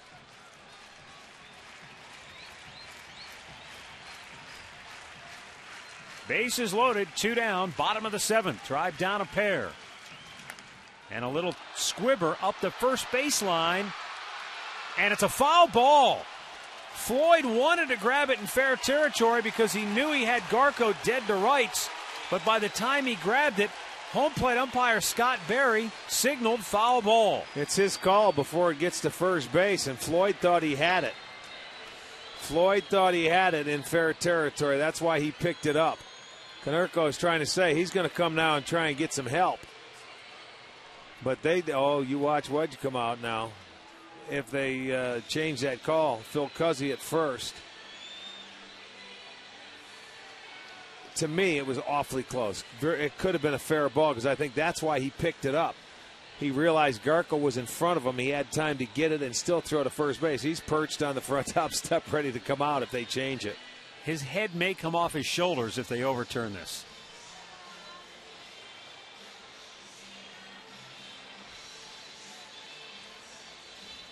To me, it was very close. I thought it was going to be fair. That's why he picked it up. I mean, he realized that Garko was in front of him. Oh, and they do overturn it. Yes, they do. Unbelievable. Here comes Eric Wedge, and I'm telling you what, folks, he won't be around long.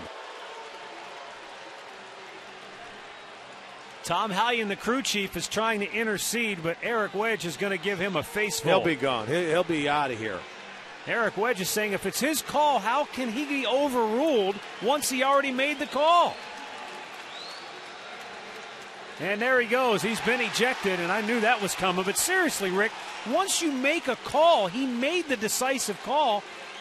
How can he be then overruled? They may be asking him to go get some help, and he might have felt he didn't see it. Maybe a player blocked him out in that situation. I don't know. But I knew this was going to happen. Let's look at it right now. You see, he comes off. It's still fair. It's still fair. It's still fair. It is fair. It is fair. It is fair if it's on the line. That's a fair ball. That's a fair ball. It's on the line. Now, maybe Garko got in his way. Look where he's at. He's behind the play. That's still a fair ball. That's a fair ball. That, to me, that's right. That's close. But, I mean, from that angle there, it looked fair. But he originally called it foul. So the rally fizzles.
3 balls, no strikes. This scoreboard update brought to you by Coors Light. Frost brewed Coors Light, the world's most refreshing beer. Right-hander Jose Veras now loosening.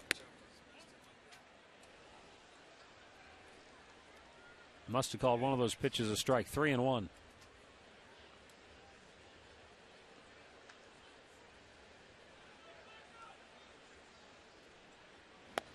And now that is ball 4, so a 1-out walk to Beckham will bring up a left-handed hitting Dwayne Wise.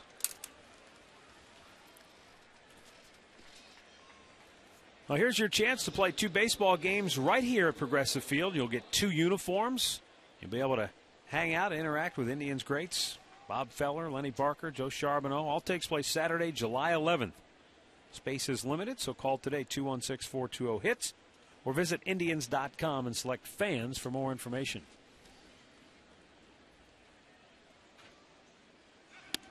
Pitches inside, throw to second, and a good throw. They had him. But Martinez's throw bounced in there on the shortstop side of the bag, and Beckham has his first stolen base. Going on first movement, and again, they're going to continue to run. Left-hander on the mound, he takes off. A pitch up and in, and Victor's throw to the shortstop side. He couldn't pick it. Valbuena and come back with the tag, so it'll go as a stolen base. Second one tonight for the White Sox. So a runner in scoring position with 1 out here in the 8th inning.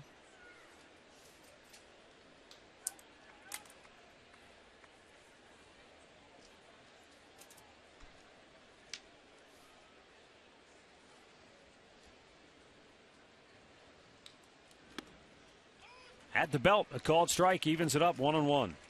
Wise has struck out and fly to left tonight. Right now, he's just trying to tack on some insurance for Chicago.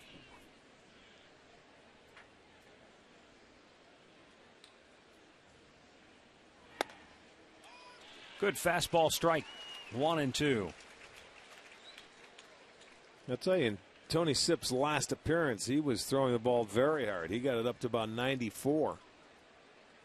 Struck out the side. He was throwing very well.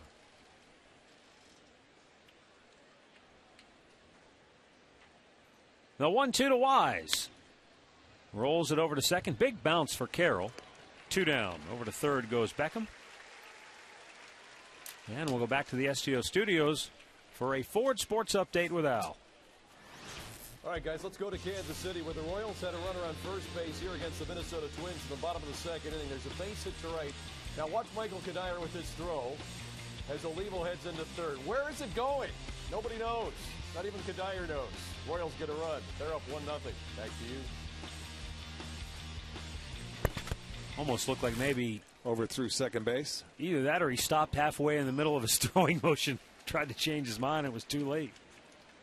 Weird looking throw. 0-1 to count here on Pasednik, who is 1 for 3 tonight. Singled and scored way back in the first.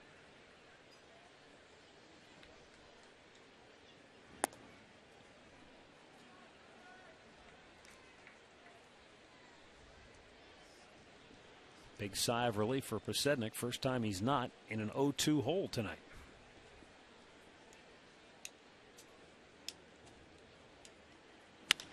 Slams it foul and almost took Beckham with it. You know, and as is always the case, that runner in third is in foul territory, but that ball was bearing down on him. He was almost moving back into fair ground. Well, look at it. He's a step off the line, and it froze. He didn't know what to do. He knew if he jumped over that line and it hits him, he's out. He went to the front of the box and tomahawked it high in the air. Valbuena calling for it, and somebody caught it. Who got it? Valbuena. Louis hung on, and the inning is over. So we will go to the bottom of the 8th. It's still 2-0 Chicago.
reproduced or retransmitted in any form, and the accounts and descriptions of this game may not be disseminated without the express written consent of the Cleveland Indians.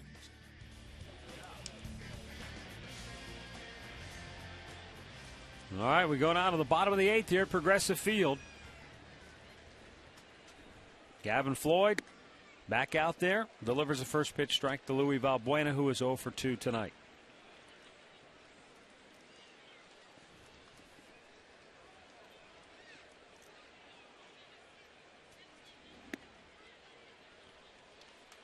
One ball, one strike. Yeah, very strange ending to last inning when you had the umpires meeting with the bases loaded and 2 outs. They ended up changing their call. And the Indians had to go back out for defense.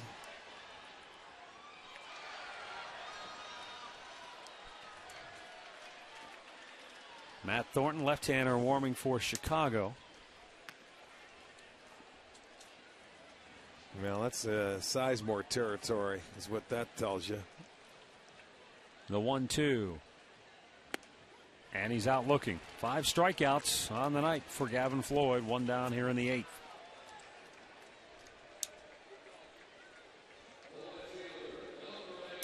Well, the Indians looking for a little punch in the lineup right now. They're in a funk.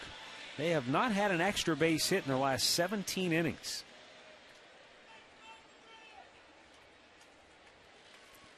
That covers all of tonight, all of Sunday. They had.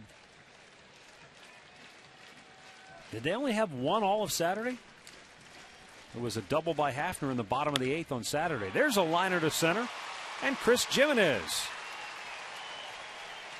has his second hit of the night, and the Indians once again will bring the tying run to the plate for the 3rd straight inning.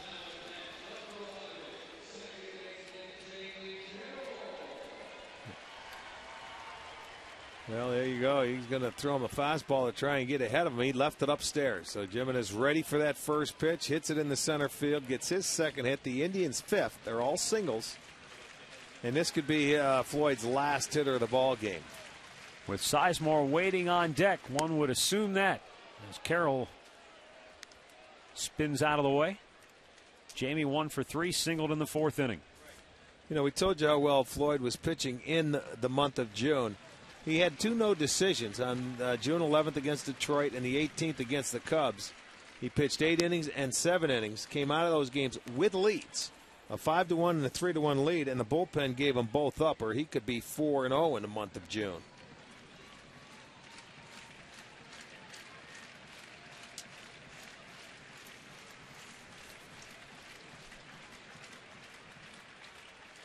The 1-1.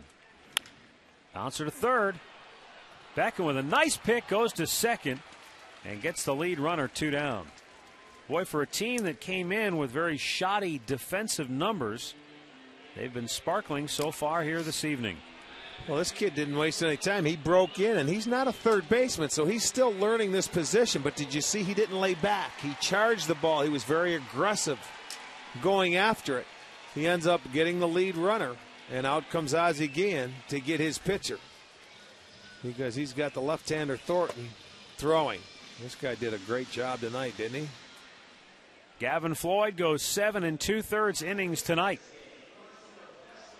He cannot lose it. He certainly can win it if Chicago holds on. When we come back, Grady Sizemore will be facing Matt Thornton.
where left-hander Matt Thornton is coming on to replace Gavin Floyd, who went 7 2/3 scoreless tonight. Tying run at the plate in the form of Grady Sizemore. He's 0 for 3 tonight. Thornton, for the 31st time this year, a sparkling ERA of just 2.43. Well, left-handers hitting just .089. They are 4 for 45. He has 23 strikeouts. So he is awfully tough on lefties, and that's what he's here, to get that final out. Grady lifts a pop into shallow left. Posednik coming in, and he makes the catch. One pitch, inning over. 8 complete, 2-0 Chicago.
Chris Perez, who came over from the Cardinals in the Mark DeRosa deal. Perez, a hard thrower. Some thought had a chance to be the Cardinals' closer going into the season. Well, always nice to get in. You know, that first day you're here, just to, you know, get the nerves out and just to put the uniform on and let's go. Victor Martinez out to chat with his new teammate.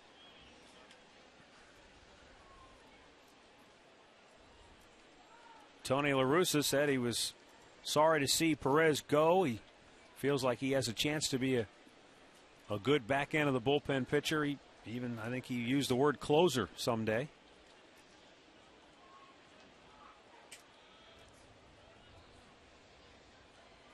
He'll face Alexi Ramirez, who is 0 for 3. And a 95-mile-an-hour fastball in for strike one.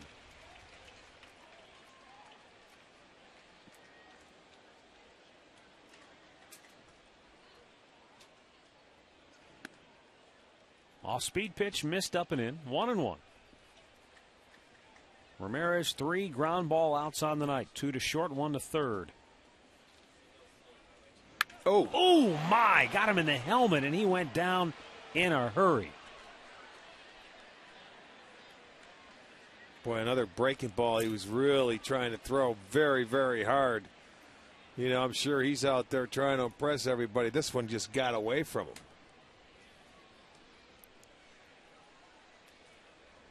And Ramirez quickly got he wants to get up. That's a good sign. You don't see any blood or anything. Checking out the helmet, Ozzie Guillen said, right there's where it hit him.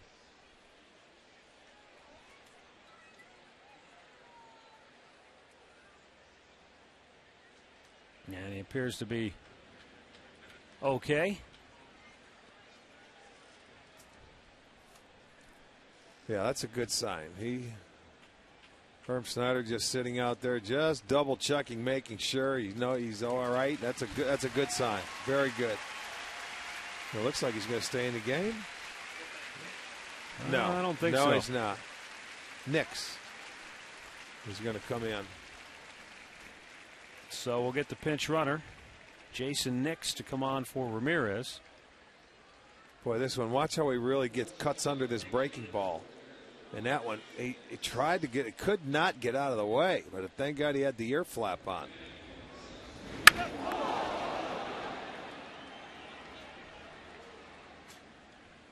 That sounded like a home run swing, the way that the contact. Yeah, with the helmet, I think it sounded worse than it really was. I mean, that's not a good thing to begin with.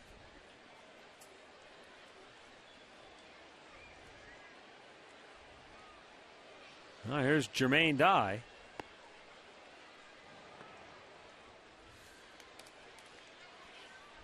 See a guy get plunked like that right in front of you? Do you go up there a little wary if you haven't faced a guy like this before? Sure you will. You're not going to dig in on the first pitch, I can guarantee you, but it wasn't a fastball. And you see they're not stopping. Here we go. It's been a track meet all night long. It's the third stolen base for the Sox.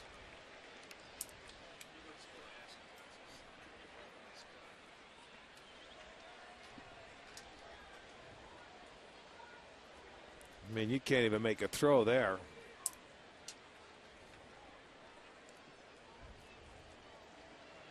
Dye had the RBI single in the first. White Sox lead it 2-0 here in the ninth.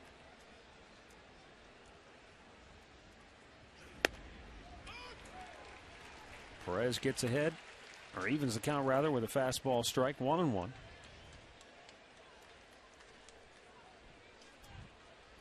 And that's what you do as a hitter, not knowing him or taking a pitch. And after him hitting the first guy, you want to see where that release point is from so you can at least pick it up. He got another guy. That one came up and in and got Dye on the hand or the wrist.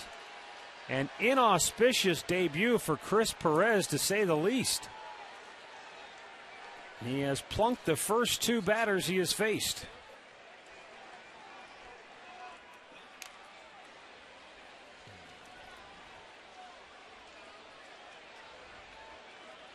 Well, now for sure you don't want to get it if you're a right-handed hitter and dig in. That ball just kept running in, and it looked like it got Jermaine Dye on the hand or on the finger. He took the batting glove off. Scary more than anything, and I don't know if his hand was a part of that bat. If it was, it could do some serious damage. Another ball, it just goes up and in, and it skimmed off his finger. And, you know, they just see that right off the top of the hand. Now the left-handed hitting Jim Thome will be the batter.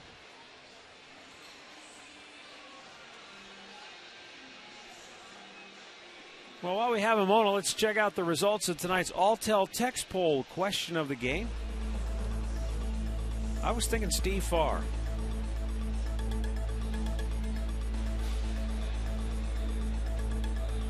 %. Right-hander, Yankee Stadium. Jim Thome went way deep, upper tank.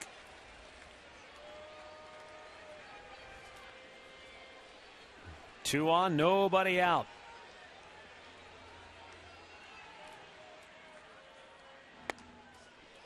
And a fastball for a strike.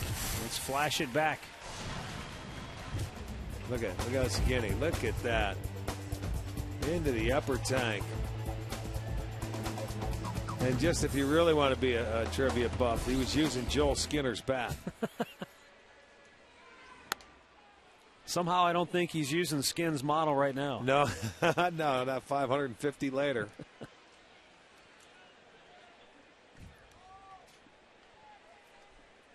Thome tonight has bounced into a double play. He has struck out and he has lined out the left.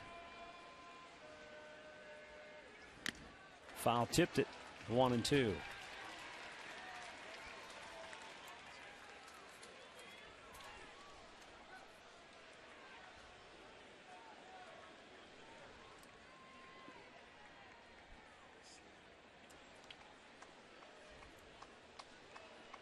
First two White Sox aboard after being hit by pitches.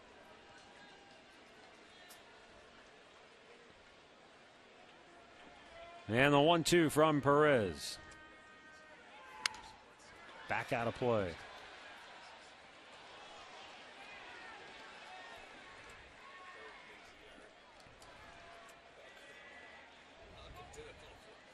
White Sox came into this game right at the break-even mark at home, 20-20, and a game under on the road at 17-18.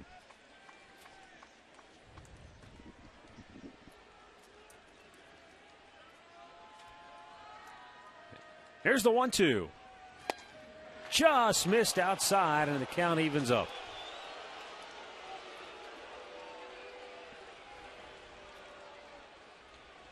Tried to nail the outside corner with the backdoor breaking ball.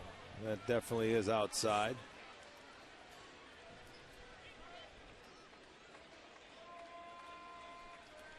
Now the 2-2, way up high, full count.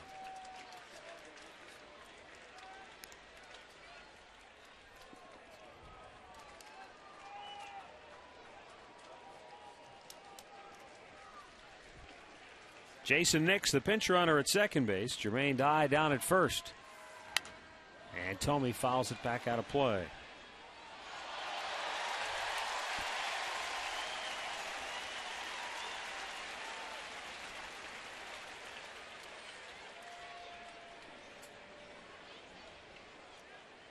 Three balls and two strikes. Chris Perez in his Indians debut. Delivers a payoff pitch. And it's ball four, and Jim Tomey moves into a tie for 12th place all time in the Major League base on balls category with Stan Musial. That's walk number 1,599. That's a breaking ball. Obviously, he had to call it up. I thought it was a pretty good pitch. Well, I know. I do too. But if that's a ball, then that was just a hair above the belt. I think most guys get struck out on that, but when you've got almost 1,600 career walks, well, that could be. That very well could be. It had the plate, but I guess a ball. Who knows? So Perez has hit two, walked one. They're loaded, nobody out. Paul Konerko, the batter, 0 for 3 tonight. Back to the screen.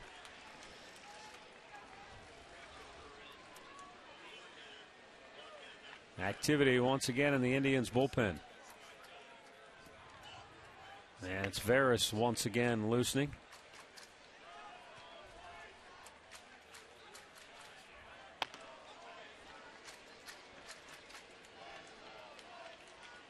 Here's the 0-1. Popped him up. On the infield, Jamie Carroll backpedaling. Infield fly rule in effect, makes the catch, one away.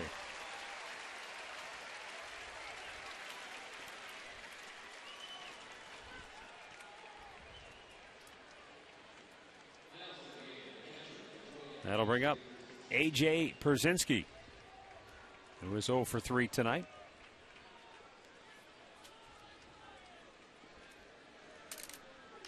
Well, one pitch away. Try and get out of it because you know they're going to see their closer. Bobby Jenks is warming in the bullpen for Chicago. Swung on and missed. Pierzynski was trying to open up a big gap with one swing of the bat. He has grounded into 10 double plays this year, which leads the ball club. There's Jenks warming up. It would be very nice. I mean, if he could get out of this. Missed outside with it, 1-1.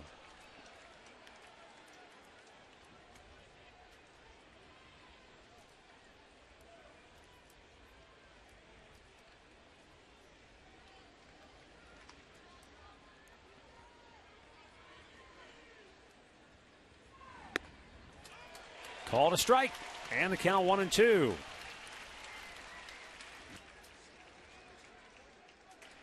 Runner at third is Jason Nix, who came on to run for Ramirez after he was hit by a pitch. Dye, who was also hit, is at second. And Tomey, who walked, is at first.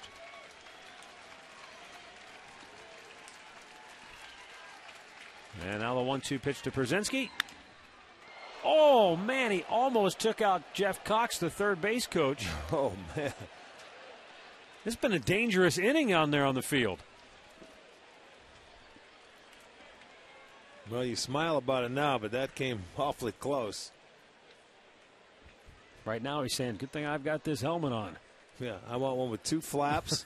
Give me some catcher's gear. And some Kevlar, a vest. How the 1-2. Golfed foul.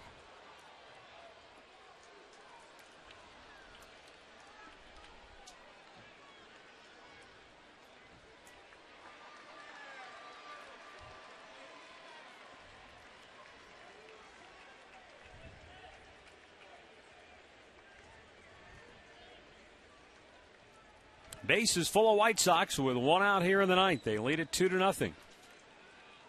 And the 1-2 from Perez. Broken bat bouncer. Garco with a backhander. Goes to second for 1. Nobody at first. And the White Sox grab a run 3-0.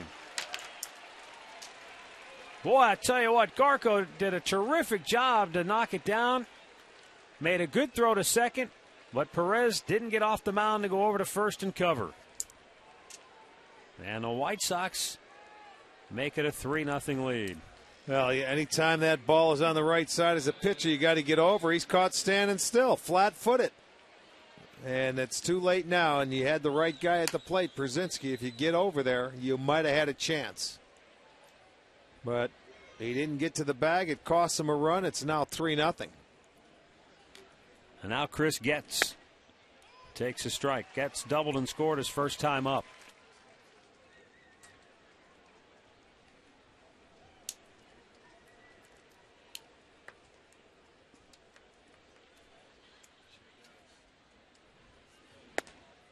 Just missed outside, 1-1.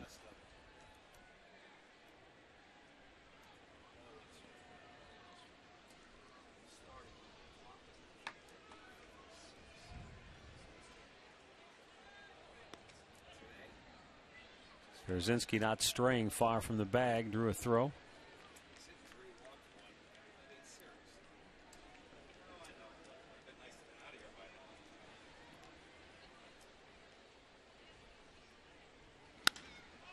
That is hammered into the alley. 1 run will score. Dye comes home. Brzezinski into third. And a 2-out RBI double for Chris Getz makes it 4-0 Chicago. That's their first hit in the inning.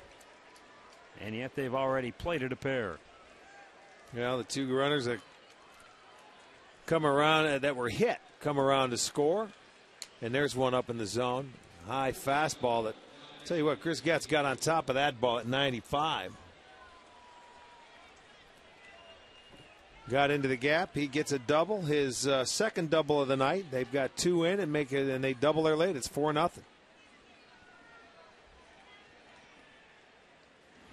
That ball goes by Martinez, and another run will score. 5-0 Chicago. Into third goes Getz. 3 runs in the inning.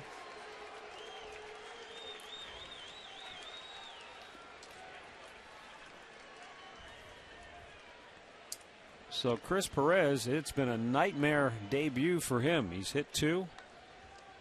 He's allowed a hit, a wild pitch, 3 in. And walked 1. Up the middle, a base hit. It's a 4-run 9th for Chicago.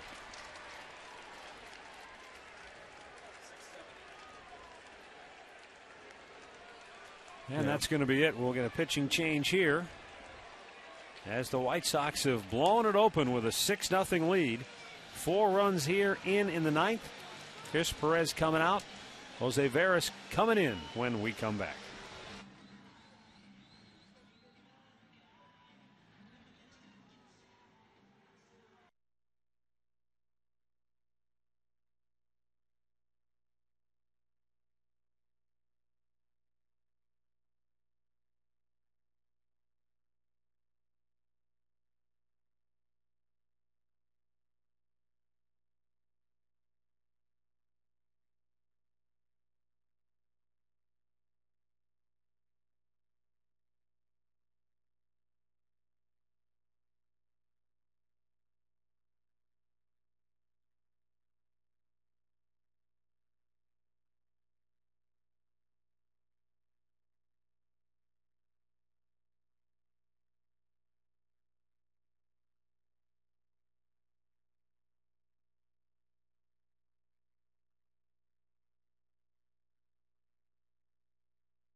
in the top half of the 9th inning. And Chris Perez hurt his own chances. He hit a pair, walked one, had a wild pitch, and then after all that gave up back-to-back hits. Well, certainly not the way you wanted to start. And I'm sure, coming in those first couple of hitters, very nervous and wanted to overthrow everything. Then had a couple base runners, a close pitch to Tomey on the 3-2 count, walked him, and then everything fell apart. Yeah. Here's right-hander Jose Veras.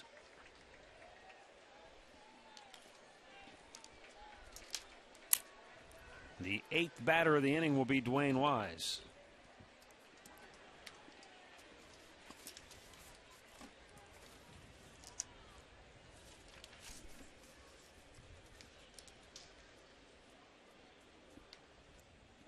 Veras struck out a pair in an inning of work in his debut the other night against Cincinnati. Veras came from the Yankees on June 24th after they had designated him for assignment.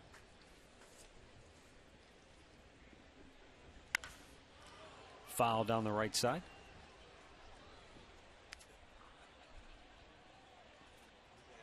Veras with the Yankees pitched in 25 games this year and had a 3-1 record, but an ERA of 5.96. Walks were part of his problem in pinstripes. He walked 14, struck out 18 in 25 2/3 innings.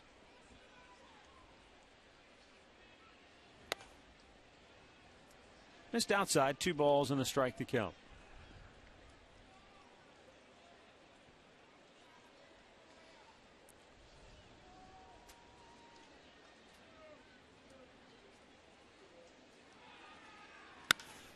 High pop. Should be playable. Chu in, Carroll out, and Chu makes the catch.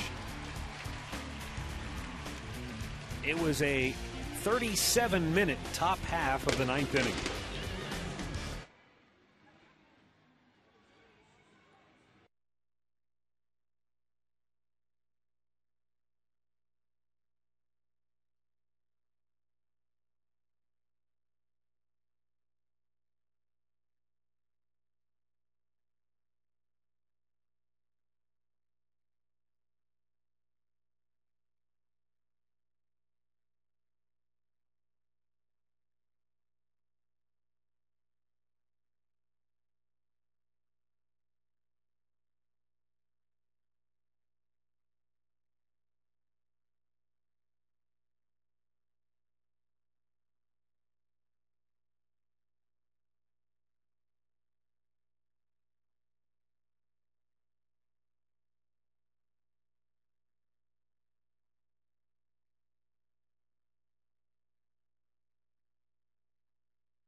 Lead it.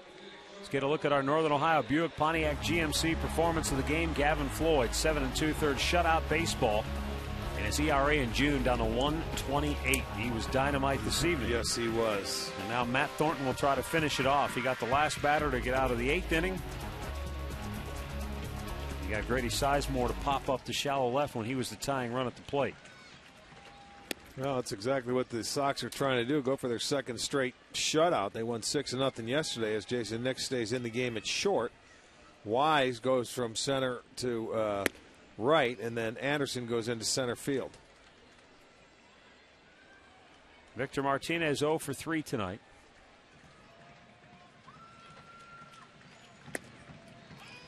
And a strike is called.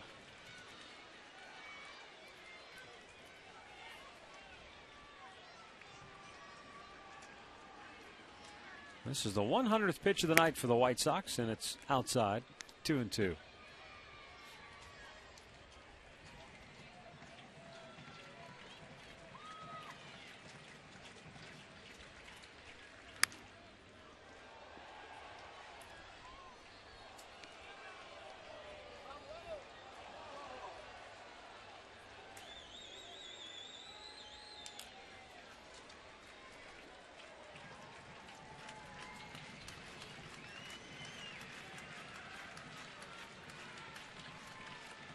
The 2-2 is down low, full count.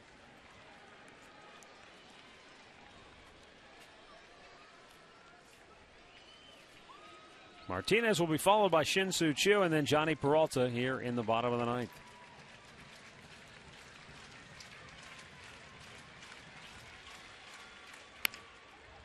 Big bouncer to third. Beckham throws out Martinez, one down.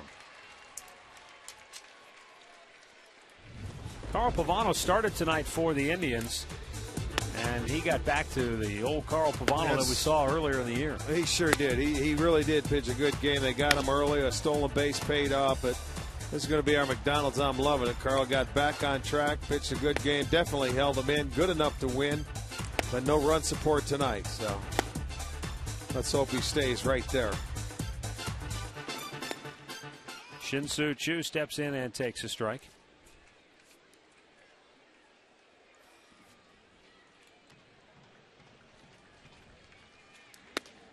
Chicago White Sox pitching staff has pitched 18 scoreless consecutive innings. The Indians, meanwhile, haven't scored in their last 16.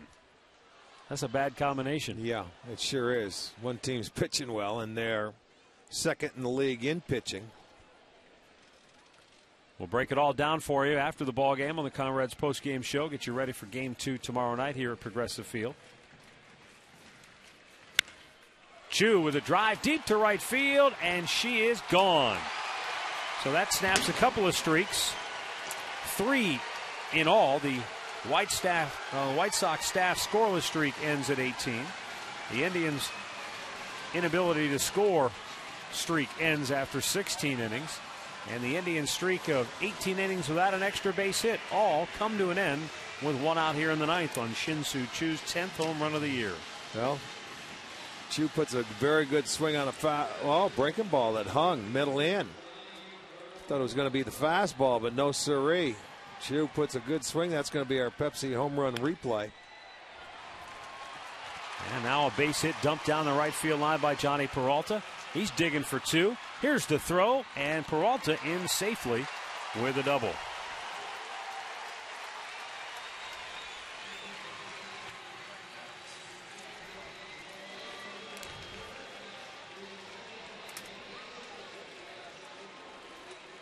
And I'll bring up Travis Hafner with 1 on and 1 out in a 6-1 ball game. There's the fastball. He shoots the other way. Keeps it inside the line. Patting to Johnny Peralta stroke right there. He's in for a double, so I guess it took one long ball hit to get it going again. Pronk 0 for 2 with a walk.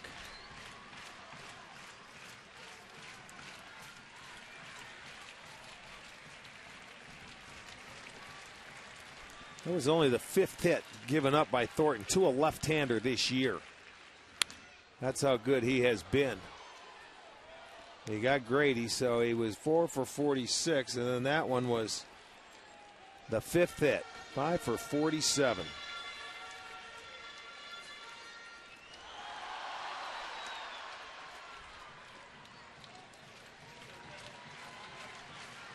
Bobby Jenks has begun once again to loosen for Chicago.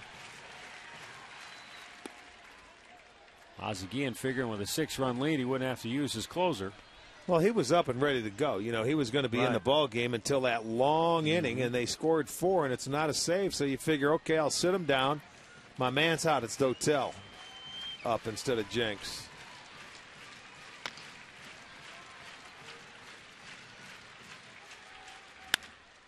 Hafner screams one fouled on the left side.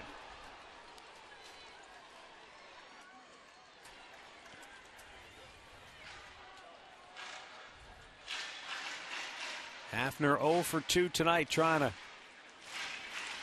put the squeeze on the White Sox here and force Ozagian to go back to that bullpen.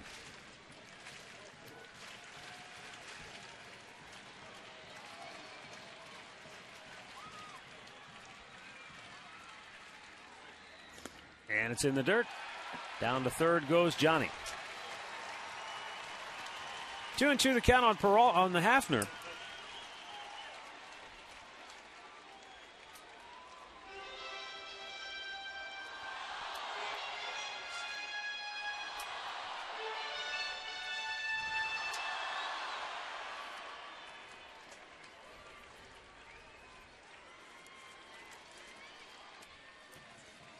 Thornton, who began his career with the Seattle Mariners, a former first-round pick back in 1998 out of Grand Valley State in Michigan. Jammed back to the mound, caught by Thornton, 2 away. He had no choice but to catch that ball. Good thing that his glove has stayed down. You watch this one. I mean, he had no choice. Look at it. It's right there. That would have dotted the S on that Sox jersey. That glove was right in it. And with 2 outs, it looks like Ozzie Guillen's going to make a move here. Well, maybe to get the left-hander out and go to the right-hander and save some pitches. You still got a couple more games in this series, and he's a matchup lefty. So we've got a timeout. 6-1, Chicago leads it in the 9th.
And right-hander Octavio Dotel coming on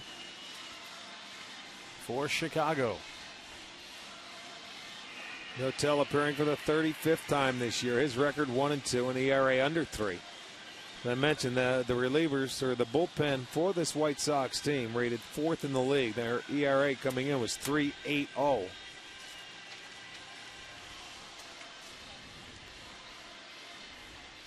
You know, and the pen, that was just the second earned run they have given up in over 16 innings in the last 4 games. So they've been really shutting down the opponents. They had a shutout going into this inning before the Chu home run.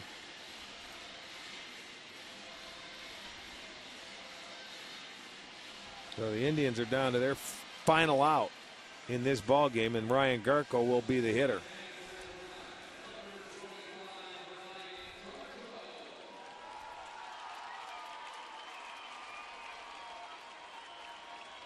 So Octavio Dotel will come on here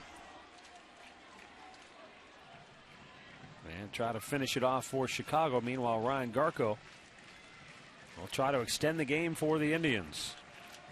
He was at the plate in the 7th inning and one of the key at-bats of the ballgame. It was still 2-0 in favor of Chicago at that point. Bases loaded, 2 out, and Garko hit a little squibber up the first baseline. The pitcher, Gavin Floyd, came off the mound, fielded it. The home plate umpire, who was right on top of the play, called it a foul ball. But then, after a brief conference, they overruled it, called it a fair ball, and Garko was ruled out after they had thrown to first. And the inning ended with Eric Wedge being ejected from the game.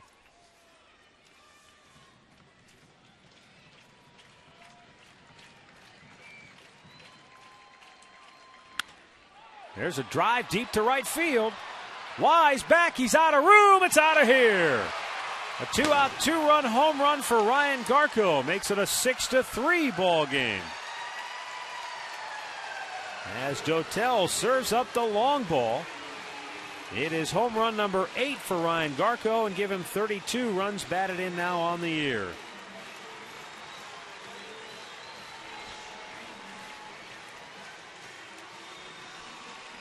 So Thornton ends up giving up 2 runs. This is another Pepsi home run replay, and Garko going the other way with the fastball. Stayed back on it, slices it. That gives them 86 home runs on the year. Boy, and how big was the top half of that 9th inning? Although if it stayed 2-0, you would have had Bobby Jenks coming in, their closer. Indians get another base runner. We may see him yet. Yeah, that's right. Well, it's a safe situation right now.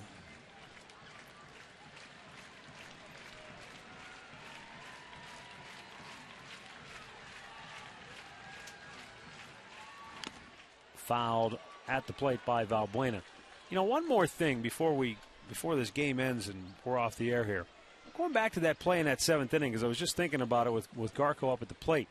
Once the umpire calls it foul, isn't the play dead anyway? Obviously, well, it may be dead when he calls it foul ball. So, how can they say he's out when the foul ball kills the play? It's over. It's dead. I don't know. You got to ask them. I don't know. So therefore, they couldn't have really thrown him out at first if you've already killed the play. No, well, he was calling it as he made the play at first base. The play is ongoing, you know, but I don't know. You're going to have to ask him. I hope somebody does go down and ask him.